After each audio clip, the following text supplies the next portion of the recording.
Hello and welcome everybody to the CWC Season 8 Week 2. We're gonna start off this week with two amazing games. Tonight we're gonna have 12 plus with fighting off BlackPitre coming up from the Civ6 community. 12 plus is from Civ6. Good evening Kitsune, bonsoir monsieur, bienvenue, Ave Machiavelli, hello there sir and welcome Project Cisco. Thank you so much for joining. Good evening sir, jam the window. Hello there sir. I do also notice Signing Dave picking up that first promotion. Big shout out to the man and writing first. Good evening sir. Bonjour. Kraken also hello there sir. Good evening. We do have Seb in the house. Hello there sir. Hi, how are you doing? Rodri, good evening sir. Bonsoir monsieur. Rafifi, comment ça va monsieur? Abudu Siakaka, hello there sir and good evening. Guten Abend mein Herr Cleozine. How have you been doing? And I gotta say the players are starting to go through the ban phase and it looks like Highlands is gonna be the map for tonight. This is the big one. This is the big highlights, not the tiny, the big one. We do have on yeah, also on over here. Okay, Justice is gonna join us. He's gonna be our co-caster for tonight. So let's actually open up the microphone to talk with him. Good evening, sir. Hello, Michael. Oh man, how have you been? Long time no talk over here, indeed. Yeah, it's been indeed a while, but I guess coming just back in time for the CWC games. Very excited. Very nice. Well, it looks like we're actually gonna have quite a treat tonight, especially with Highlands being chosen as a map over here. I'm gonna put it up on the screen really quickly. We do have the players also going for the bans, and I gotta say, as a difference between the last season and this season, we do have 4 more bans for them to choose the pre-game bans. So from what I understand, we do have banned out Ptolemaic, Mbande, Age of Steam, Victoria, and somebody that I cannot remember actually. Give me a second. Who was it? Spain got banned. So this is pretty much a replacement for auto bans, right? So yeah, these get negotiated before the game between the teams individually, or is this for the season? It's each game they have a 1-2-1 choice to go for 4 bans. I mean, if they want to use the sure, if they don't, sure, well, it's on them. So to take out 4 of the civilizations they deem very powerful on most maps, and we've seen actually Age of Steam Wiki very good on Highlands, Spain very good on Highlands, Mbande actually, like these civilizations are definitely very high up in the players' preferences. In the ban phase here, we do have Sejong taken out by 12 plus. It looks like Kree and Khmer got also taken immediately after, and then Kupe coming up on the 4th choice. I gotta say, we've seen games with Kupe and it didn't quite shine. I guess it didn't actually get his I would say momentum going against his opponents before his allies died or something, were dying left, right, and center. Yeah, Cooper is just really one of these old scary ones. He's pretty much been out of band for such a long time, so no one really remembers the true terror of Cooper. But I know, right? once in a while, it can really take over. Like, but actually, I do like this new system because like there are some civs which are usually out of band and they are deemed like OP or whatever. Yeah. But like in a competitive environment like CWC is, you can make trade-offs, right? Like you can give away something seemingly horribly broken because you developed a specific strategy to play around this. And this, I think it's a good change in a competitive environment. Well, I can't wait how this is going to evolve. I'm pretty sure since this is the second week, the players are still figuring out exactly what they need to ban and how to use this to their advantages. I'm also pretty sure they're all using these bans to try to fix a map, as in try to go for a certain map type in the ban phase, which is again something quite amazing. Oh yeah, definitely. Like I'm actually... it's Highlands, right? So yeah. you just really see like the top minks out that window. Like even a Mali ban, which is like from what I've seen, barely played at all. But like if you are really on a full threesome scenario, I would imagine it's still a pretty strong pick for late game scaling. So Yeah, we do have somebody asking us, CK Daiso, good evening, sir, asking us why would Coupe get banned on Highlands? Well, the idea with Coupe is you immediately get 2 pop, right? And on the Highlands, there is an extremely high probability you're actually going to spawn on land. So basically, you just settle in place and then you go for, well, your second settler immediately. You have 5 turns of advantage or 4 turns of advantage over your opponent, and then you just keep snowballing after that. It's actually very, very strong on the Highlands map. I was surprised about the choice when I saw it first, but oh my god, man, like it just is such a strong choice. We do have another wave of bans here with Mali. The original Mali got taken down, and then Korgo from Greece also picked up the 6th ban. They are starting to pick their civs. Nearby going for Peter, the Russian leader, and we do have dISTORIA going for Cyrus, Persia. Ooh, I mean, yeah, I don't know if you've been watching the games lately, but the Persians have been doing quite a bit of ruckus over here in the community. Both of them, Nader, Shah, and Cyrus at the same time. Oh my god, it's the double Persia.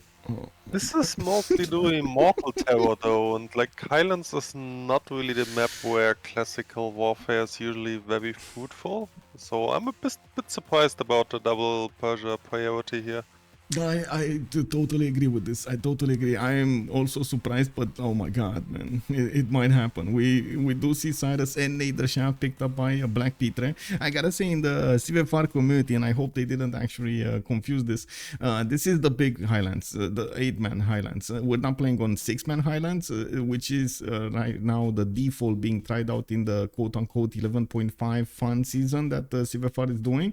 They're trying out the 6-man size, which actually does allow for a lot more warfare, but most of the time the game's actually at the medieval era. Like 3 games I casted on Highlands, on small Highlands, all 3 games ended in the medieval era. Yeah, it's actually we used to play that a lot on back when Civ Germany. Yeah, it's really fun. Like as a fun mode, similar to like Terror or whatever. yeah. It's really cool because usually everyone got tiles to work, but the distance is just so low. So you have a low city count with high production and just go at each other. Exactly, right? 5 It can really be a fun game mode. Yeah. Yeah, true. Well, it's definitely fun. It's definitely fun. But now, of course, a lot of my viewers were saying, but no more GTRs, no more nukes. Where are the thermos, man? You know, we want to see those jet bombers just flying everywhere on the map, which I get it. I get it. You know, like only 7 Cs would be that long in gameplay to actually get to that stage of the game. Let's see. Kraken is also telling us that dISTORIA really values a lot Persia. He thinks they are very versatile, if I remember correctly. They are actually, with the internals, with Magnus, with a lot of the bonuses that you get out of those internals, either in the culture or in the science. You do manage to scale quite a bit. One of the weaknesses, quote unquote, I would say, especially in a team environment, you're not really incentivized to send those trade routes externally. So you gotta get a lot of traders to actually make them work, a lot more than, of course, you actually have cities, which, well, there are only a limited amount of extra traders in the game, right? You can't really go for it. We'll yeah, definitely. In a team environment, you pretty much always have an option to set up some kind of naval trade routes somewhere and generate big goals for your teammates.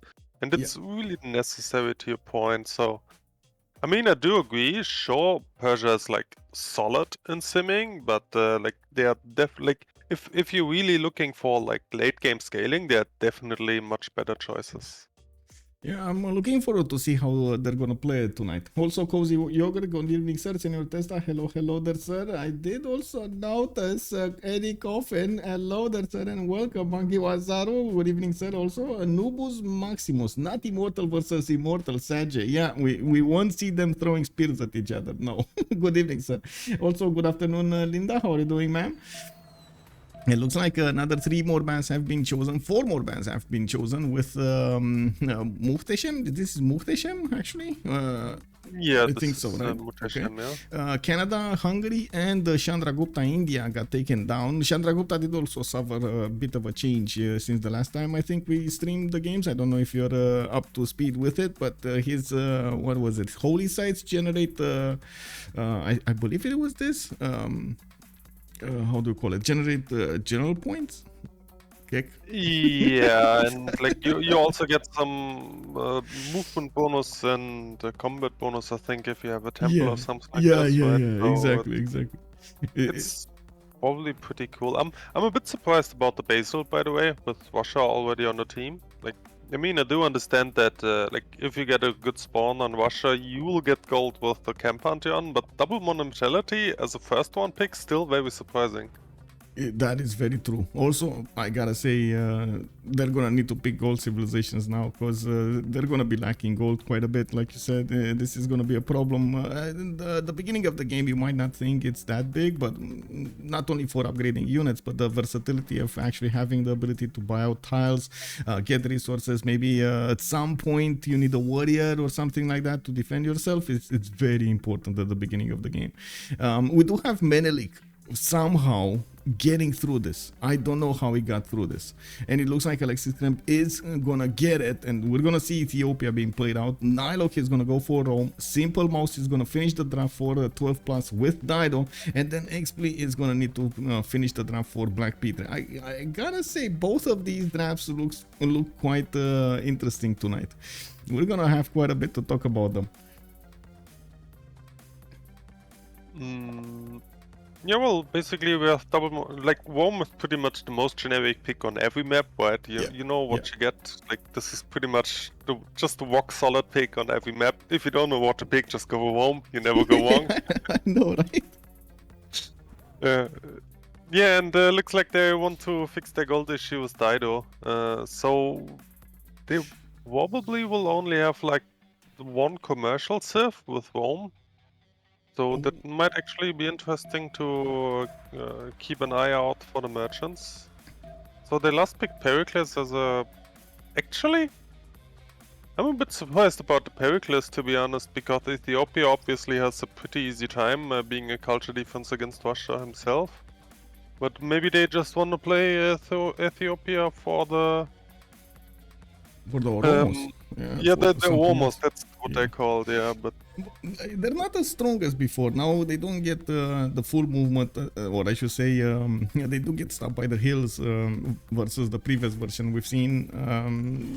They do get the extra movement, like one extra movement if they do start on hills, and plus 4 combat strength. That's about it. They do have an extra sight though, so maybe that's a little bit helpful when you are trying to pillage and just trying to stay out of range of your opponent vision. But other than that, we haven't seen them shine. I gotta say, something like Lotaro has been a lot more consistent when it comes to taking out tiles of his opponents, getting the goal for his team, and so on and so forth. The biggest issue with Lotaro is it kind of tends to error himself when he gets to that Malon timing. It just goes full into the Malon raiders and doesn't follow up with extra cities, with something to develop his empire. It's actually Alexis on Ethiopia, which kind of tells me that he plays it for the Oromos. Like Alexis is usually more on the I want to kill the guy and not outsim the guy's side, right? So yeah, maybe, but he's a very good Simon. I gotta say, Alexis Krempp is quite well defined as a player. So is dISTORIA, and dISTORIA going for Pericles here might actually mean quite a bit of how to say an attack on the culture victory. Pericles is not something you want to take lightly. It can go so crazy when it comes to the culture acquirement. Yeah, generally speaking, like, at least in my eyes, like, there's not been changed much around this. Like, Pericles pretty much always been like the best culture defense, but the problem with that is for yourself. So it's really just the defense. Yeah. So I mean, I guess later game. Let's see how they're gonna play it. This is, you know, it really depends on how you play Pericles. On Highlands, you have time to actually develop, even go for holy sites if you want to. And it's not the first time we would have seen holy sites coming up on one of the Greases. Let's see on the left side, we got Nearburg coming up with Basil II, NiLocC on Rome. We got Opera 357 on Dido. Simple Mouse is going to be the one with Russia. On the right side, we do have Alexis Krempp with Ethiopia. Looks like Greece Pericles coming up with dISTORIA. Nawyk on Persia, Cyrus, and Xpli on coming up on Nader, Shah. Now, a lot of the times with the Persians, you do see them trying to go for some early game attacks. I don't think this is going to be one of those chances, but I immediately look in the map and I see Matterhorn next to one of the Persias. Oh no. Anyway, let's check out the first Civ here. Who is the first Civ? Do we have a first Civ to talk about? Let's see. South. Wow, that's so much territory. Okay, Nearburg coming up here with the Cirtile 131 over there to the north. He does have the ability to move on the horse, but he doesn't know about it. Another change that has been done. BYC did get a bit of a facelift, and we do have base 2-2 whenever you're gonna settle or hills or on flatland, you're always going to have a 2-2. There is a little bit of a bug with the resources underneath that you don't get 2-2 if you like settle on Niter or something like that, but that's going to be fixed in the upcoming version. I'm not sure exactly why BBG is not fixing it out, but it is what it is. We told them the code is in, so I don't know. Anyway, Byzantium coming up here with the settler, and I do see he does have the ability to go for a possible Temple of Artemis. A lot of cities can be settled west, south, and east. I do also see he has a river north that he could develop, and he does have Alexis Krempp to the north. That might be a problem for Alexis Krempp if he's going to become the target of Byzantium's hate. Now, a lot of the times we've seen players try to snatch away Byzantium's crusade from him, so I don't think this is going to be one of those games, but that is a viable strategy played out multiple times. And there we go, he settled, he has the 2-2. We do have multiple other tiles around him, and multiple viable settles that he could go for. The 2-2 is only available for the capital, by the way. That's it. You don't get anything else. Okay, it's everything fine on the stream. Let me see. Yeah, okay. I think it's mandatory, but if I agree, I think that's be mandatory if you're host. Oh, team names. Okay, so I guess can you talk a little bit about Ethiopia while I get the team names ready? Give me a second. Yeah, like if you're looking for a matchup against Byzantium, I guess Ethiopia is pretty much good to go. Like should have a like comparatively easy time defending it. Also, Ethiopia is one of these notorious discount civs. Like you can very easily just go for like a low holy site play and just generate ludicrous amounts of faith with the unique improvement, the rock church, which is obviously extremely good on islands. Yeah. Like I do remember a Ethiopia game where you had like a 4-digit faith without a faith CS on the map. Yeah, that's true. Like it's really ludicrous how like Ethiopia can really just keep going monumentality and keep spreading and like go completely crazy with like 20+ cities, or you can just go for the Romans and do whatever. Like actually really it's pretty underplayed in my opinion. It is, well, I wouldn't say underplayed. It's more of, especially on Highlands, the teams ban it. And this is why I was so surprised. I haven't seen Ethiopia in a game on Highlands or even on 7 Seas in such a long time, because the players just always ban it out of the game. And even with 14 bans, it looks like they didn't actually choose to go for it. So yeah, it is what it is. Addis Ababa does have his 2-2 base. I do see he has a scout coming up in 3. I do also want to point out right now we do have, thank you so much by the way, Project Cisco. We do have the prediction for how many remaps, 0, 1, 2, and you're gonna get the chance to win more channel points correctly predicting the outcome of this. Now I do also want to point out about Ethiopia. He does need to stay on hills with his city centers if he wants to benefit from the extra bonuses from his faith generation in that particular city into a science and culture, I believe. Now we do need to move a little bit to the east side over here to see Passagarde. Okay, this time Nawyk is gonna be the one on the buttons, and he does have a scout coming up in 3, there's Matterhorn to the north there. Easy second settle, by the way, no problems. Has the extra food from the spices to grow taller, to go faster. It does have the sheep tiles over there, a 2-2 base also on that lake, and I gotta say the land kind of incentivizes him to go south and north rather than west. West he doesn't have actually a lot of cities to settle on the fresh water. But I do, this is something that I did also notice yesterday. I totally forgot that the Pericles actually gives you one housing, so it's not that big of an issue to actually go into non-fresh. This is gonna be another one of the, I should say, perks of Persia on this map.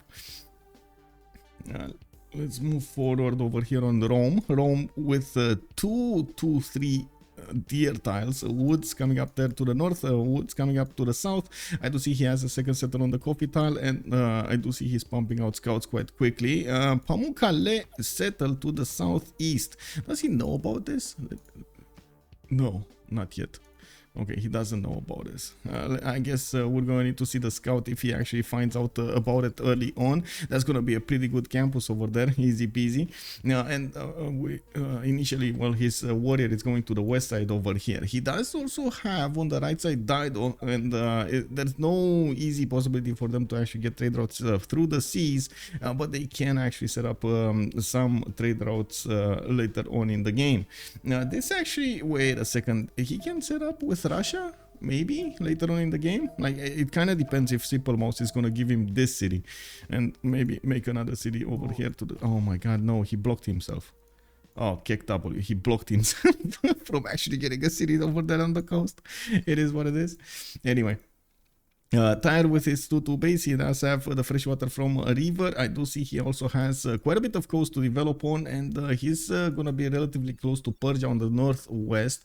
He's gonna want to stay away and maybe close these choke points with one city and then stay on the east side, so he doesn't actually enrage over here Nawyk, give him an easy target to go against. We do have him pumping out a second scout here, and Opera 357 is gonna breach the fog of war between their two settles. Another change, by the way, from the previous season, remap will be 10-10 instead of 10-8, and yes, still one remap token per each team. Let's take a look at Russia. Oh my god, there's like so much tundra to develop for Russia. This is so much tundra. We do have St. Petersburg with the ability to go for Temple of Artemis. So 1, 2, 3, 4 bonuses, 4 amenities in the capital, not bad. And I do see, of course, he's trying to pump out a settler in 4 turns. Quite a bit of fresh water from the lakes. South, some snow. I do see he has some mountains for the extra adjacency towards either Lavras or going for his campuses. And by the looks of it, well, we're going to need to see how he's going to fare with Phoenicia, if they are actually going to set up some coastal trade routes or not.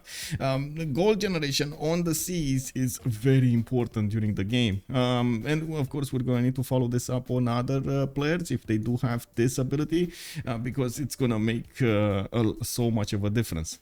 Who's this red civilization? Oh, this is Nader Shah. Okay, Nader Shah coming up here with a scout in 1.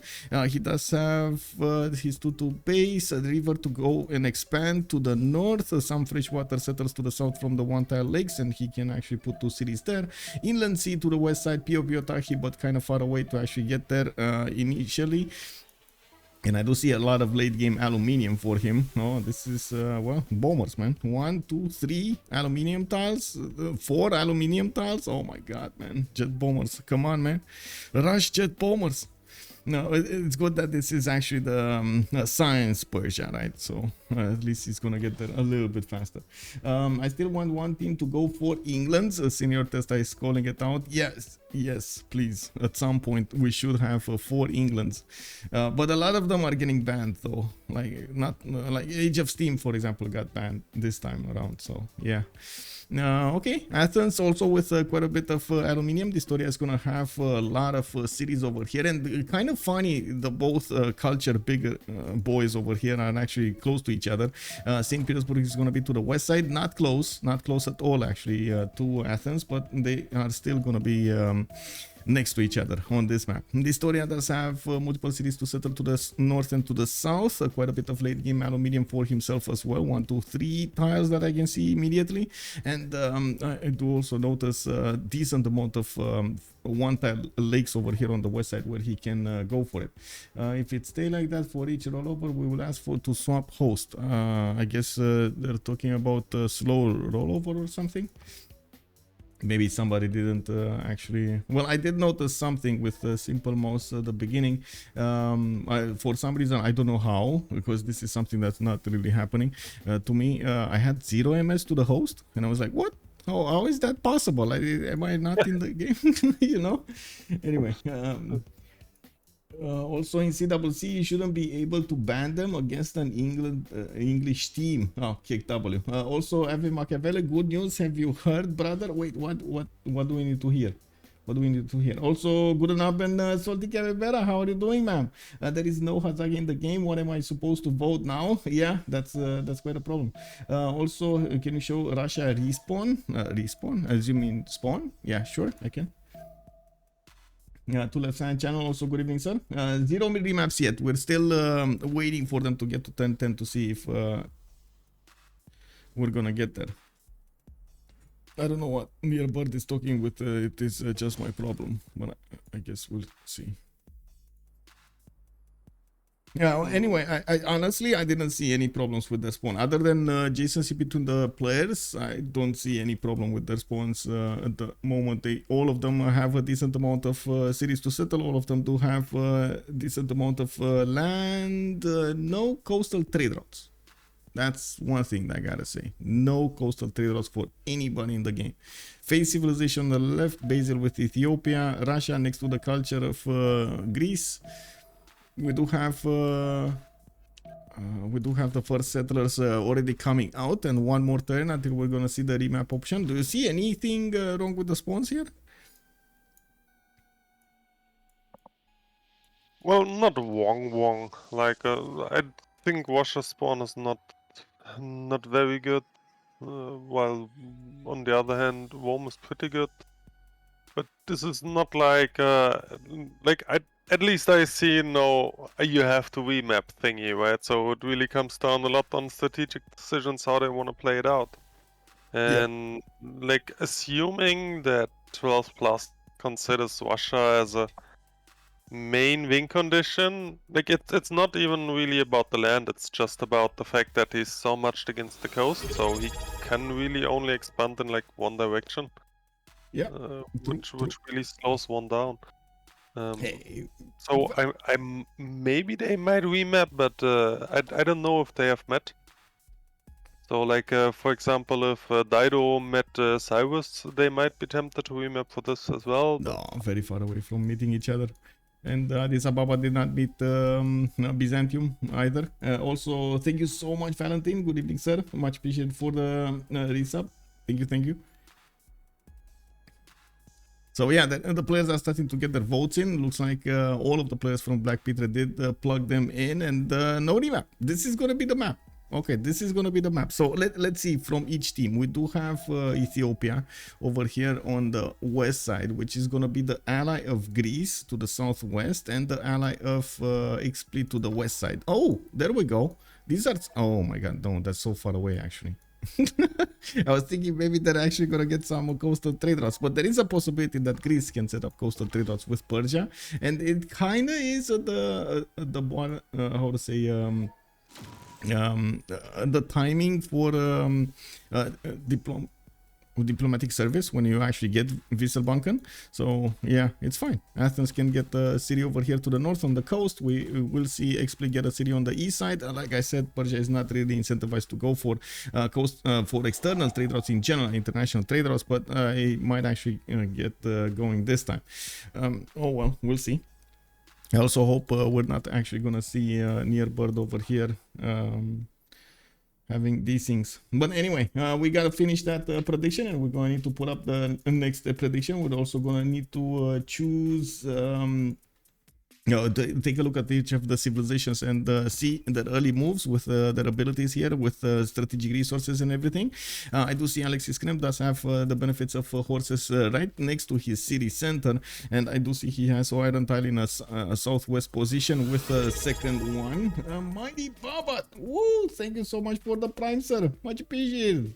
We do have his setter probably going for the stone on the west side. I do see he has a decent amount of hills on these rivers to get the fresh water, and I'm really curious what kind of religion he's gonna go here, especially with Russia on the other team. Maybe he might try to snatch one of those important beliefs either from Russia or from Basil II, or maybe go for both, because why not? You get 2 in 1.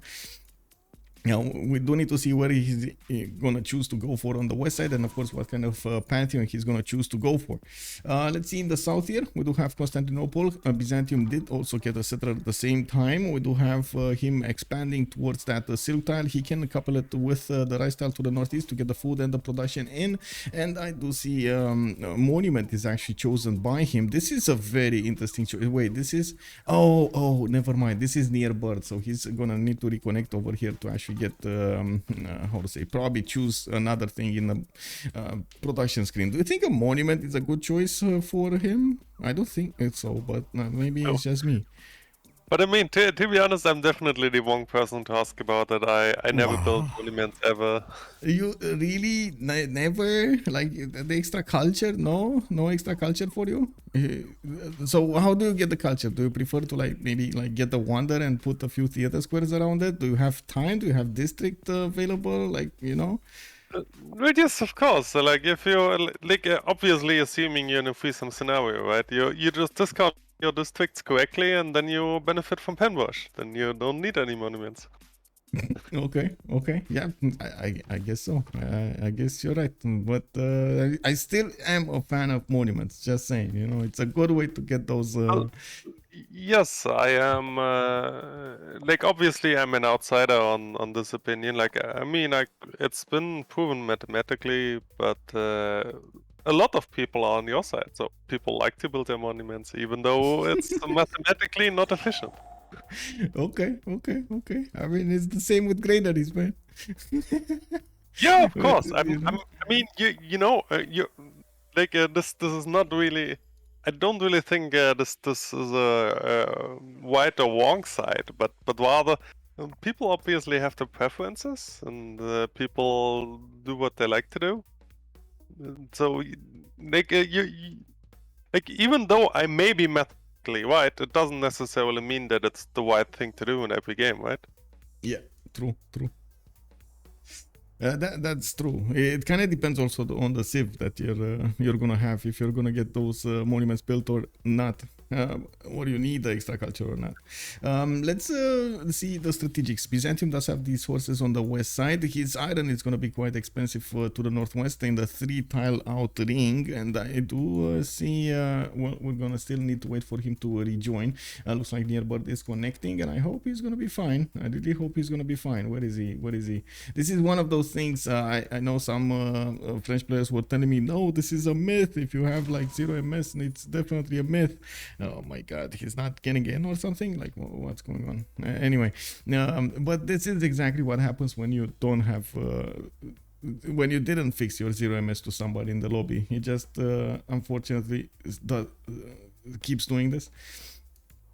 We do have Rome coming up with NiLocC, and Alexis Krempp is asking if they have a sub or do we need a relobby. We might actually need a quick relobby to fix this issue. NiLocC still did not see Pamukkale. He chose to go to the north with his scout, not actually seeing what's on his east side over here, and this I guess is going to be a surprise for him. We all know, we remember Halong Bay, how long it actually took for Chuck to figure out Halong Bay is 5 tiles away from his capital. It is what it is. Sometimes you just don't scout in one direction, and that one direction is exactly where you needed to go to.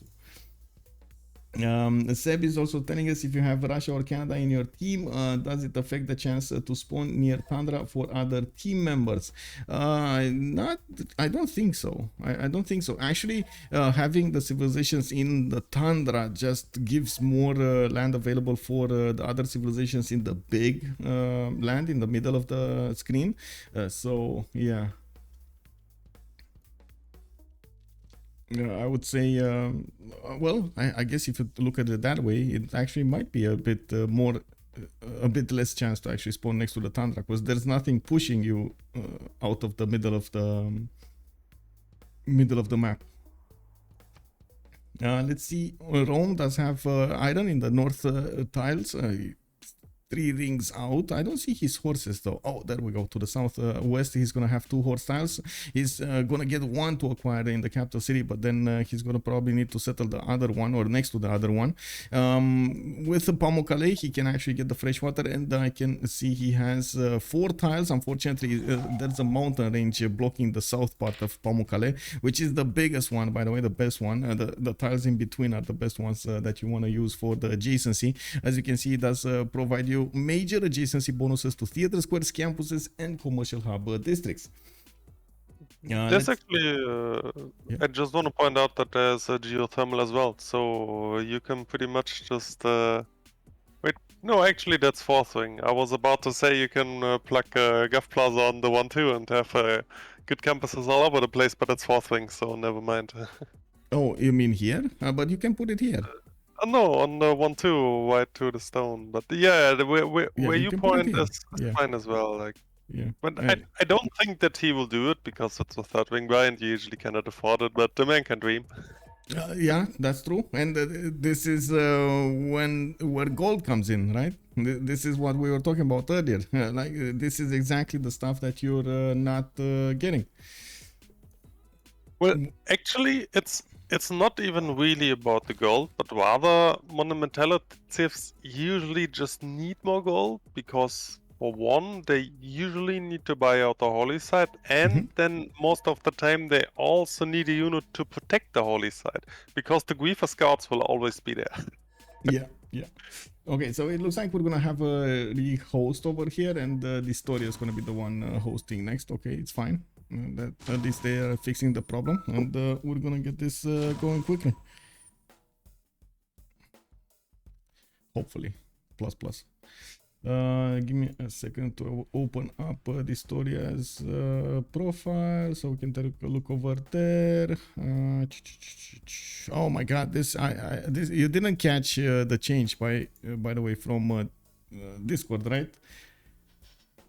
Discord change? Yeah, you can't click on links anymore. Especially on Steam links. Like you can click on any other link except Steam links. No, that you copy paste and yeah, but that's work, man. Wait, so if I DM you a link, you cannot click on it? No, I need to like select all of it, to open up a tab in Windows, like something like Google Chrome, and then press enter, and then press enter again to actually get into the game. What's this? I don't know, what man. The heck? Yeah, 3 more extra steps for nothing. I don't know. I mean, I would assume there was a lot of scam going around, so Discord is trying to protect their users, but they could at least be this toggleable option. Like, I guess you can do it by default, and if you're smart enough to figure out how to disable it, then you are allowed to click on a link, but yeah, I don't know. Like, this sounds really horrible to me. I haven't noticed yet, you know. Some people were saying that there was kind of a fallout between Steam and Discord, because Discord is starting to get up with how to say, games, like minor games that are being sold on their side, and then Steam, of course, being a marketplace, and Steam is updating its profiles, as in you kind of have more options to create a community there and so on, which is still way far away from anything that Discord has. So I don't know why they're actually I would say worried about this. I don't know. Well, also a lot of this kind of sounds made up. Like companies of the size of Steam and or Discord usually act pretty professional. So like they are trying I hope to so. Yeah, yeah. usually they are trying to grow the cake and not fight for it. Well, yeah, and I think they do have like two different targets. Anyway, it is what it is. One tries to do something, the other one tries to do something else. So yeah. Anyway, in the meantime, we're the ones that cannot click on Steam links anymore, and it's such a pain. I don't know what you're talking about, possible scams. I mean, I don't want to go that much into detail, but I have not heard of any like Steam link scams. Of course, other links, sure, Oh, but Steam links, no. no, me neither. Just Okay. like the only thing I could think of that like people tried to scam too much people, so they got so many complaints, so they disable it or whatever. Yeah. This is the only thing I can think of, but I have no clue. Okay. Seb is asking us what other one that are close by a capital. It's actually next to Nader Shah. There's Matterhorn. That was like very close to him, 6 tiles away or 5 tiles away over there. He does have fresh water next to it also, so he can settle. It's not a very good wonder to have from the beginning, but still, hey, it's some extra era score, so why not? We do have the extra movement also, and I believe it's still the +3 damage if I'm not mistaken. But yeah, well, we're gonna need to go into the game. No. Like, I mean, I'm not 100% sure, but I think it quote-unquote only gives you the hill movement. This is why it's usually invisible. I was remembering something with +3 on attack. Yeah, this was the first nerf step, and people still complain about it. So I think it's so I Really? think it's nerfed down to only being the movement. That Uh, is so useless. Actually, not at all. I do remember a recent game where a settler was taken because the scout had Matterhorn, but you couldn't see it.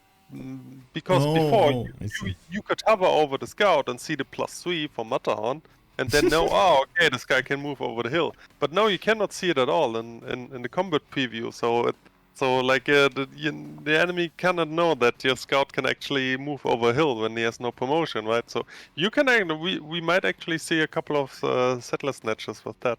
Let me see. It's really dirty. This is Matterhorn, right? So let me actually open up the screen over here because we're loading in and we can. Oh, no drop down menu. Come on, man. Show me the details. Show me the details. No. Anyway, well, I guess we do have the extra culture next to it on the tiles.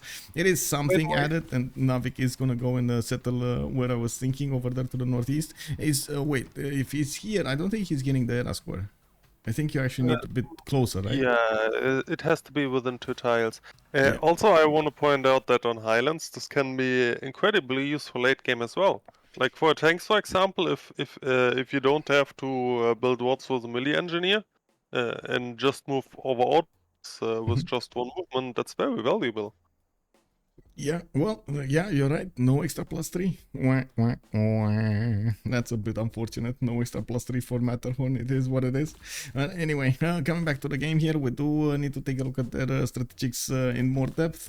With Persia benefiting from Iron Tile to the north, I do see horses to the west side here in the second ring. Both of these resources are going to be relatively easy to acquire. I'm pretty sure he's actually going to grow into them. And with his spy style to the south, he's actually going to grow his population much faster. Now we do have also him with a decent amount of settlers to settle north-south, but I guess no, sorry, I say decent amount of settlers, but he's gonna struggle a little bit here. Because, well, he's gonna need to get a city to the east side, and that's gonna be like what, 1, 2, 3, 4, 5, 6, 7, and settle on the 8th. 8 turns to go on the east side. West side again, let's see, 1, oh, this is actually much better. 1, 2, 3, 4, 5, and settle on the 6th or on the 7th, depending on where you want to go then. Yeah, he might also just go non-first and build a couple of aqueducts, like the mountains are adequate. Yeah. I also want to point out, sorry to interrupt, but I also want to say the added scout value of Matterhorn early on is also insane. Like effectively, it triples your movement. The added on bonus. a scout. You mean the? Yeah. Because you scout go because you go Yes, for a forest movement and instead of hill movement, because you don't get more movement. even if you don't have a promotion, like on the flat hills, it's just one movement, so you can move over 3 hills, while usually you only can move on one. Well, yeah. This is very high added value. Like it. Oh yeah, for sure. We know. Like Oromos. Yeah, pretty good. Rome over here on, we do have Cetra coming up in 4. He's still going for the western side for that coffee tile, and I do see he does well, I think we talked about this, right? We talked about Pamukkale, we talked about the horses to the south. Let's move forward to Dido.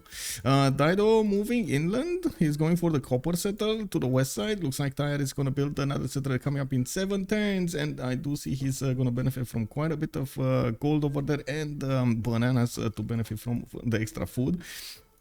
We do have to the northeast also some scouts starting to expand his vision over here to the east, to the northeast, and to the north. He did not send one to the south to actually bridge the gap towards Simple Mouse yet. Well, not all of it at least.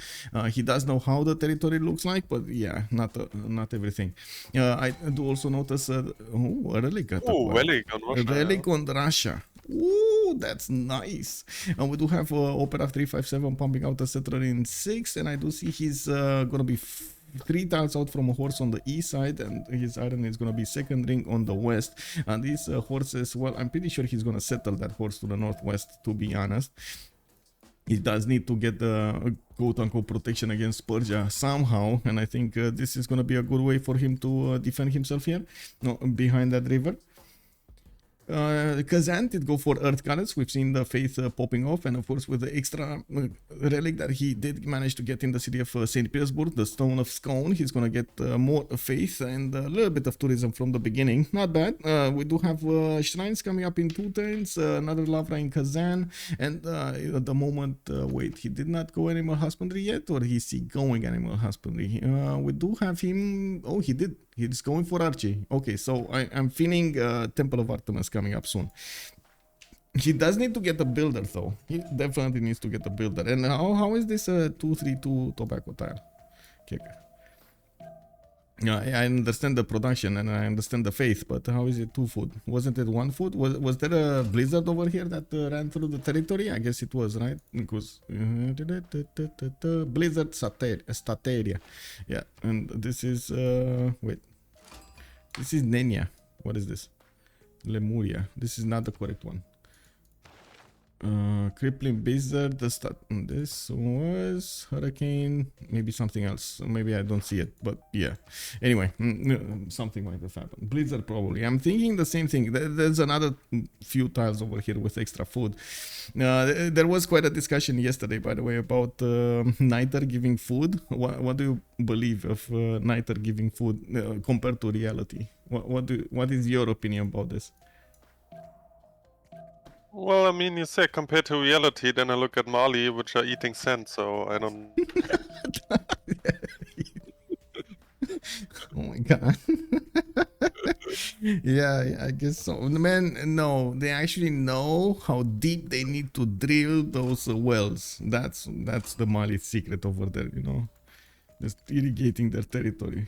Yeah, I guess. You know, don't you know the Mali meme with like pray to the sand, eat the sand, then threaten the sand to give you gold? Threaten the sand. Well, I guess so, yeah. Mali does what Mali knows. Ave Machiavelli is also calling me out. Niter is literally fertilizer. I know it's fertilizers combined with other stuff. Like, it's not all alone fertilizer. It needs to be combined with other stuff to actually be a fertilizer and so on. The spice must flow. Exactly. I was told. Good evening, sir. Anyway, we do have in St. Petersburg iron tile to the southwest in the 3rd ring. I don't see horses in the 1st JCC, but it's not uncommon for actually Russia to not have horses because he usually spawns in the tundra. Well, he's going to need to acquire them from his allies to get those horse units going. Wait, you can buy tanks if you believe hard enough? Exactly, Mad Beats. Good evening, sir. I actually do like what Russia's doing here. Okay.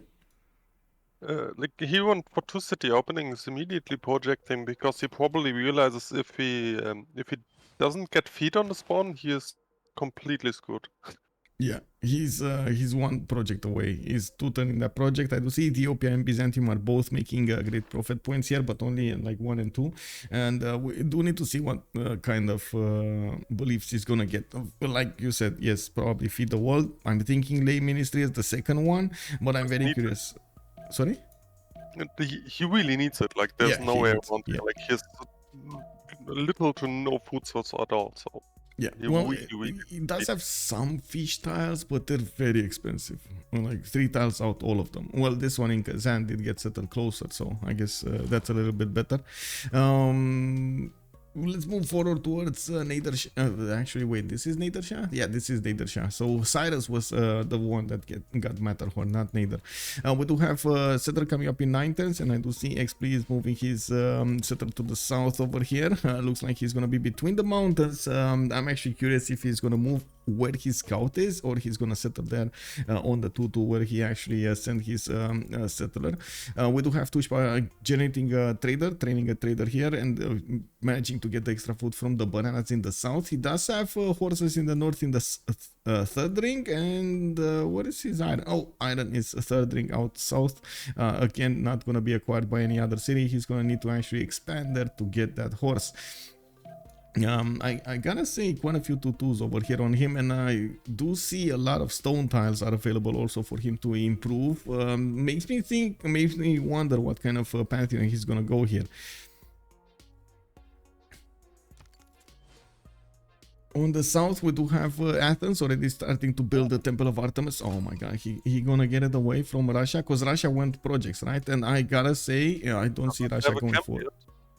Sorry? Like, Russia doesn't have camp yet, so there's actually a pretty good chance that he snatches it away.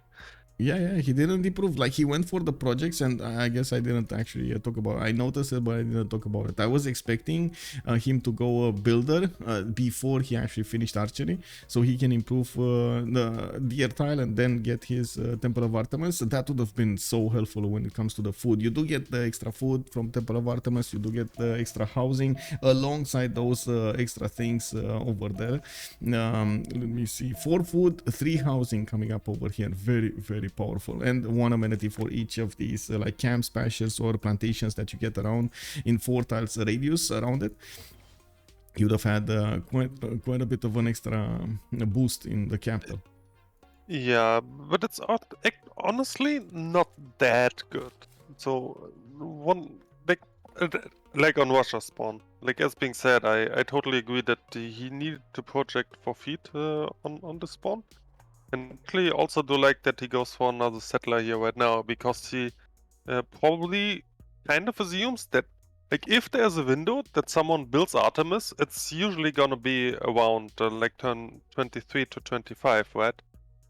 Yeah. So like what you kind of do as Russia or as Canada is like you just do your normal thing, get your religion, you get you another settler, and then like in the late 20s Artemis is not built, you can go for it.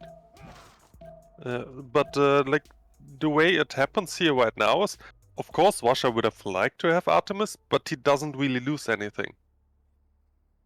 Yeah, the way you say that, man. You say that, but I still would have liked Temple of Artemis on that spawn more than I like Third City, for example.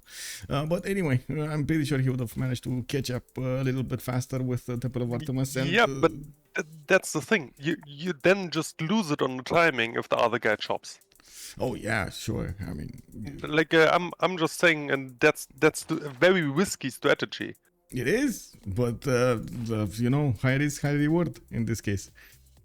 Yeah, sure, but like I mean, if you're playing a competitive game, you obviously want to have consistent results and not necessarily gamble all the time. You say that, man. You say that, but we've seen so many times high risk, high rewards type plays, even from the competitive scene. Like, we're gonna need to see also through this game how this is gonna evolve over here. And I do want to also make a comment over here about MS-Doll. Please don't say that about them, man. That sounds really dangerous, what you're saying over there. Let's not talk about something that is how to say, emotional. England shouldn't get the food bonus from spices because they don't cook with them. Wait, England doesn't cook with spices? Wow, okay, that's a new one for me. Wait, really? They don't have spicy food in England? Kick. It is what it is. That's news to me. I can't say I actually have been to the United Kingdom, so I have no idea how they cook or what they do. Nor do I actually know any actual food from England. You know what I know? Fish and chips. That's what I know. And I've seen it in the movie. Fish and chips is basically like something that, well, at least in the movies, they said it's quite common to get. Rambling Man also, good evening, sir. No, we know it's just a joke that we don't develop our own cuisine. Oh, I see. You don't develop your own. Okay, so there we go. We now have an Englishman over here telling us that they do cook with spices. Wasn't actually England, if I remember correctly in history, wasn't actually England mad when they had to buy a lot of spices from east side, and well, the east side didn't want to actually give them spices anymore. They were like, no, we want our spices, we want them cheap. But anyway, it is what it is. I don't want to go into details because that's also emotional here. Now let's take a look also. 3 turns for Temple of Artemis in Athens. I do see horses over here in the third ring, and I do see he has his iron in the third ring for both cities, Ephesus and Athens. Not a lot of resources overall, but I guess you know, it is what it is. He did go for fertility rights as a pantheon just in front of our faces here. dISTORIA picked up his pantheon, and he's gonna get a free builder with a bit more food on rice tiles, on wheat tiles, on some other tiles as well. Not bad. Maize tiles and so on. Not bad. He's looking to grow quite tall over here, and I do see he's already putting his fourth expansion in production from Sparta. I'm pretty sure he's going to want to get all of this land acquired very, very quickly and try to develop his acropolises very soon. One of the things that I do also notice is going for monuments here, and usually, well, yes, in the early cities you do want to get the monuments for the culture, but usually with Greece's, or both Greece's, it's quite common to see them getting the acropolises more than the monuments, especially after they get the technology, the civic, to get those acropolises, because it's just as the same production between the monuments and the acropolises. You build them so quickly, half cost theater squares, wink wink. Now, Magnus establishing in the capital. We do have another pantheon here for Persia, for Nader Shah. He went for City Patrian Goddess. He's going to get 40% of the first district, or I guess, wait, 40% production towards the first district. We do have Simple Mouse wanting to break free. Feed the world with lay ministry, the first religion in the game here, with a third settler coming up from St. Petersburg. He's going to find out that he actually discovered the archery for nothing. And, well, he's going pottery anyway this time, so we're going to see how he is going to develop around it. There is a Persian scout in the north of Kazan that might actually catch his Lavra with his pants down. It is what it is. Let's take a look here. We got the religious settlements coming up for Phoenicia. He definitely wants to get as many cities as he possibly can. And let's actually see over here. Persia. Still no pantheon from Persia. Yeah, this is, by the way, the time window. Whoa. Didn't he wanted to go over here? No, he didn't. The non-freshwater settle on Sharikumis. Whoa. Okay. Interesting. It looks like NiLocC is blocking his settle there. That's a bit unfortunate for him. And I do see Phoenicia with Rome are both actually annoying Nawyk here. They're blocking tiles, they're trying to pillage. Oh my god, look at this trader. He might get snatched. I guess it's fine. Shift enter and so on. Cyrus shift enters. He actually doesn't shift enter. Will the slinger move out? Yeah. Yeah, there you go. So I guess the trader's safe at least for now. Yeah, shoot first, ask questions later, I guess. Yeah, generally speaking, like you would need to highball twice if you wanted to shot a slinger on the hill, so I think trader's safe. Yep. Salty asking us what is the prediction. It's up there. It's definitely up there. It's wait, the Rambling Man is also saying that it wasn't a curry, and I'm well aware of that fact. Wait, spicy chicken isn't exactly curry though. Okay. I don't think you need to always put curry to make it spicy though. Jam the window. If Greece goes south, it's not gonna be that bad at Toa. I'm not gonna lie. Let's see. We didn't actually take a look at how big this Toa is gonna be. 1, 2, 1, 2, 3, 4, 5, 6, 7 possibly with the city over here on the 2-1. Yeah, not bad. Yeah. Not bad. They have 4 instants. Yeah, 4 instance tiles to the west side. And now with the extra food on the instance tiles and the extra production you get from plantations, the gold, it's pretty good. Regarding Artemis, was like no, yeah, all 4 of them are actually there. And he can settle the marble tile too. It's pretty good. Pretty good. He's gonna take a city from whatever. It is what it is. He's gonna finish here. Do we have oh, look at Simple Mouse. Yeah, he was getting the builder ready to put the camp. It was too late. His Lavra got pillaged 2 times over here. Both his Lavra and the shrine are burning right now. And Simple Mouse is gonna try to get an archer. This again is a bit of a problem. The archer is quite expensive at the beginning in terms of production and gold. And as you can see, it takes him quite a bit versus other nations that did manage to defend themselves with just slingers throwing rocks at the warriors. You do have a God of War and Plunder picked up by Persia as a pantheon, and I do see he's pushing his way towards the settle. NiLocC is still trying to stop Nawyk from getting on that freshwater settle on the lake, and of course with the commercial hubs picked up first by Nawyk, he's gonna try to get as many of these merchant points as he possibly can.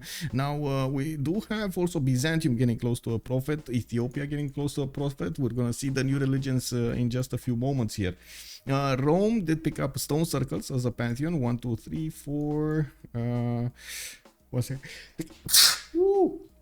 Bless you. Thank you. 1, 2, 3, 4, 5 stone tiles. 6. That's about it. Oh my god, did he just notice Pamukkale with the settler? Did he just do that? Yes. Check. He just discovered it. Oh well. Well, I guess he's still gonna set at the copper tile. I don't think he actually needs extra era score. I'm pretty sure everybody's over the edge here. Yeah, NiLocC does have 22. Opera needs 1 more point, and Basil II is gonna get his religion soon, so it's gonna be fine. I do have a commercial setup by him, and I do see his Governplatz actually got put on the west side, not on the east side when we were thinking over here towards Pamukkale. He's still gonna get good campuses next to that wonder. It's just a matter of time. I do see him going for granaries here from Antium, and not buying out the 2 tiles that he could use for the extra food, and of course some production alongside. We do need to take a look at Basil. Basil with Sacred Path as a pantheon here. He's gonna try to get the culture, the faith adjacency, the faith adjacency towards his holy sites, being next to these forests. And I do see shrines coming up in Thessalonica, getting the benefits of a silk tile. And by the looks of it, he did get a slinger to defend his trader over here, moving from Nicaea to the capital city. He is using Moksha for some extra culture, and I do see if going forth a settler. Oh, he just got a religion. What is it? Choral music with pilgrimage. So wait, that actually means it leaves Ethiopia with only work ethic to pick. Okay. Oh, and I see a God of Craftsman picked up over here by the horses. Look at these beautiful horses, by the way. This is insane. Actually doesn't necessarily have to be even work ethic here. Like if you just do a 3 holy site opening with Ethiopia, like you're not really incented to spam holy sites. You can easily just stay on the 3 holy sites, find a utility religion, and just build something else, because you get so much faith from the UU, from the unique improvement. The UI, I guess, but still the faith that you convert into science and culture is still very, very good on each city. So yeah, you are kind of incentivized. That's 6 extra faith there. You don't need a holy site for this though. Like, plus, you can just put down the can just put down the unique improvement, and that of like converting like 10% of 6 phase, which would be 0.6 science. You may as well just build a campus or commercial or a theater or whatever you want, right? Wait, Rokhun, trying to figure out the Rokhun church here, maybe it's easier. Yeah, there we go. It was a dash. +1 faith for every adjacent mountain and hill tile, plus provides okay. I mean, this is less than the, but anyway. It's less faith than you would get if you have a holy site. That's what I'm saying. Well, yeah, but the holy set obviously takes up a discount, takes up district slots. District, yes. I'm very curious. We'll see how Alexis Krempp fix it. My opinion is, if you go monumentality, you should actually try to max out your faith generation, especially if you're Ethiopia, especially late game when you do need a lot of faith that you need to convert into units and so on. If you committed to this line, you should keep on developing it. If you don't commit, I mean, you might as well just get something, I don't know, religious community or amenity or something like that can help you out differently. It's just the way we got discount opening in general, but actually let's have a look at city-states. We didn't talk about them yet. It looks like no signs here on the map. No signs, yes. We do have Sargamo with Preslav coming up for the military bonuses. Candy, Vatican City, and La Venta for the religious bonuses. Looks like Johannesburg and Auckland and Brussels will be pitting here. Auckland quite nice. Actually, I'm curious who's gonna get it. We do have civilizations that are quite close to the coast. Of course, one is Phoenicia that has some coastal resources, but not a lot of them. 1, 2, 3, 4, 5, 6, 7 maybe. While Russia over here, I think he's gonna benefit quite a bit from Auckland if he wants to get there. And what is this? What is this dISTORIan warrior just going? Oh my god, man. Simple Mouse cannot get a break. His Lavra to the north got pillaged. His builder is going to be taken. It's either that or he's going to lose the Lavra. One of the two. And it looks like dISTORIA is just going for the Lavra here. Oh, okay. I see. He just got a scout. Yeah, this time they bought him a scout, yeah. Yeah. They got, they looked in their pants, in their all of their pockets, and got all of the coins over there to get a scout.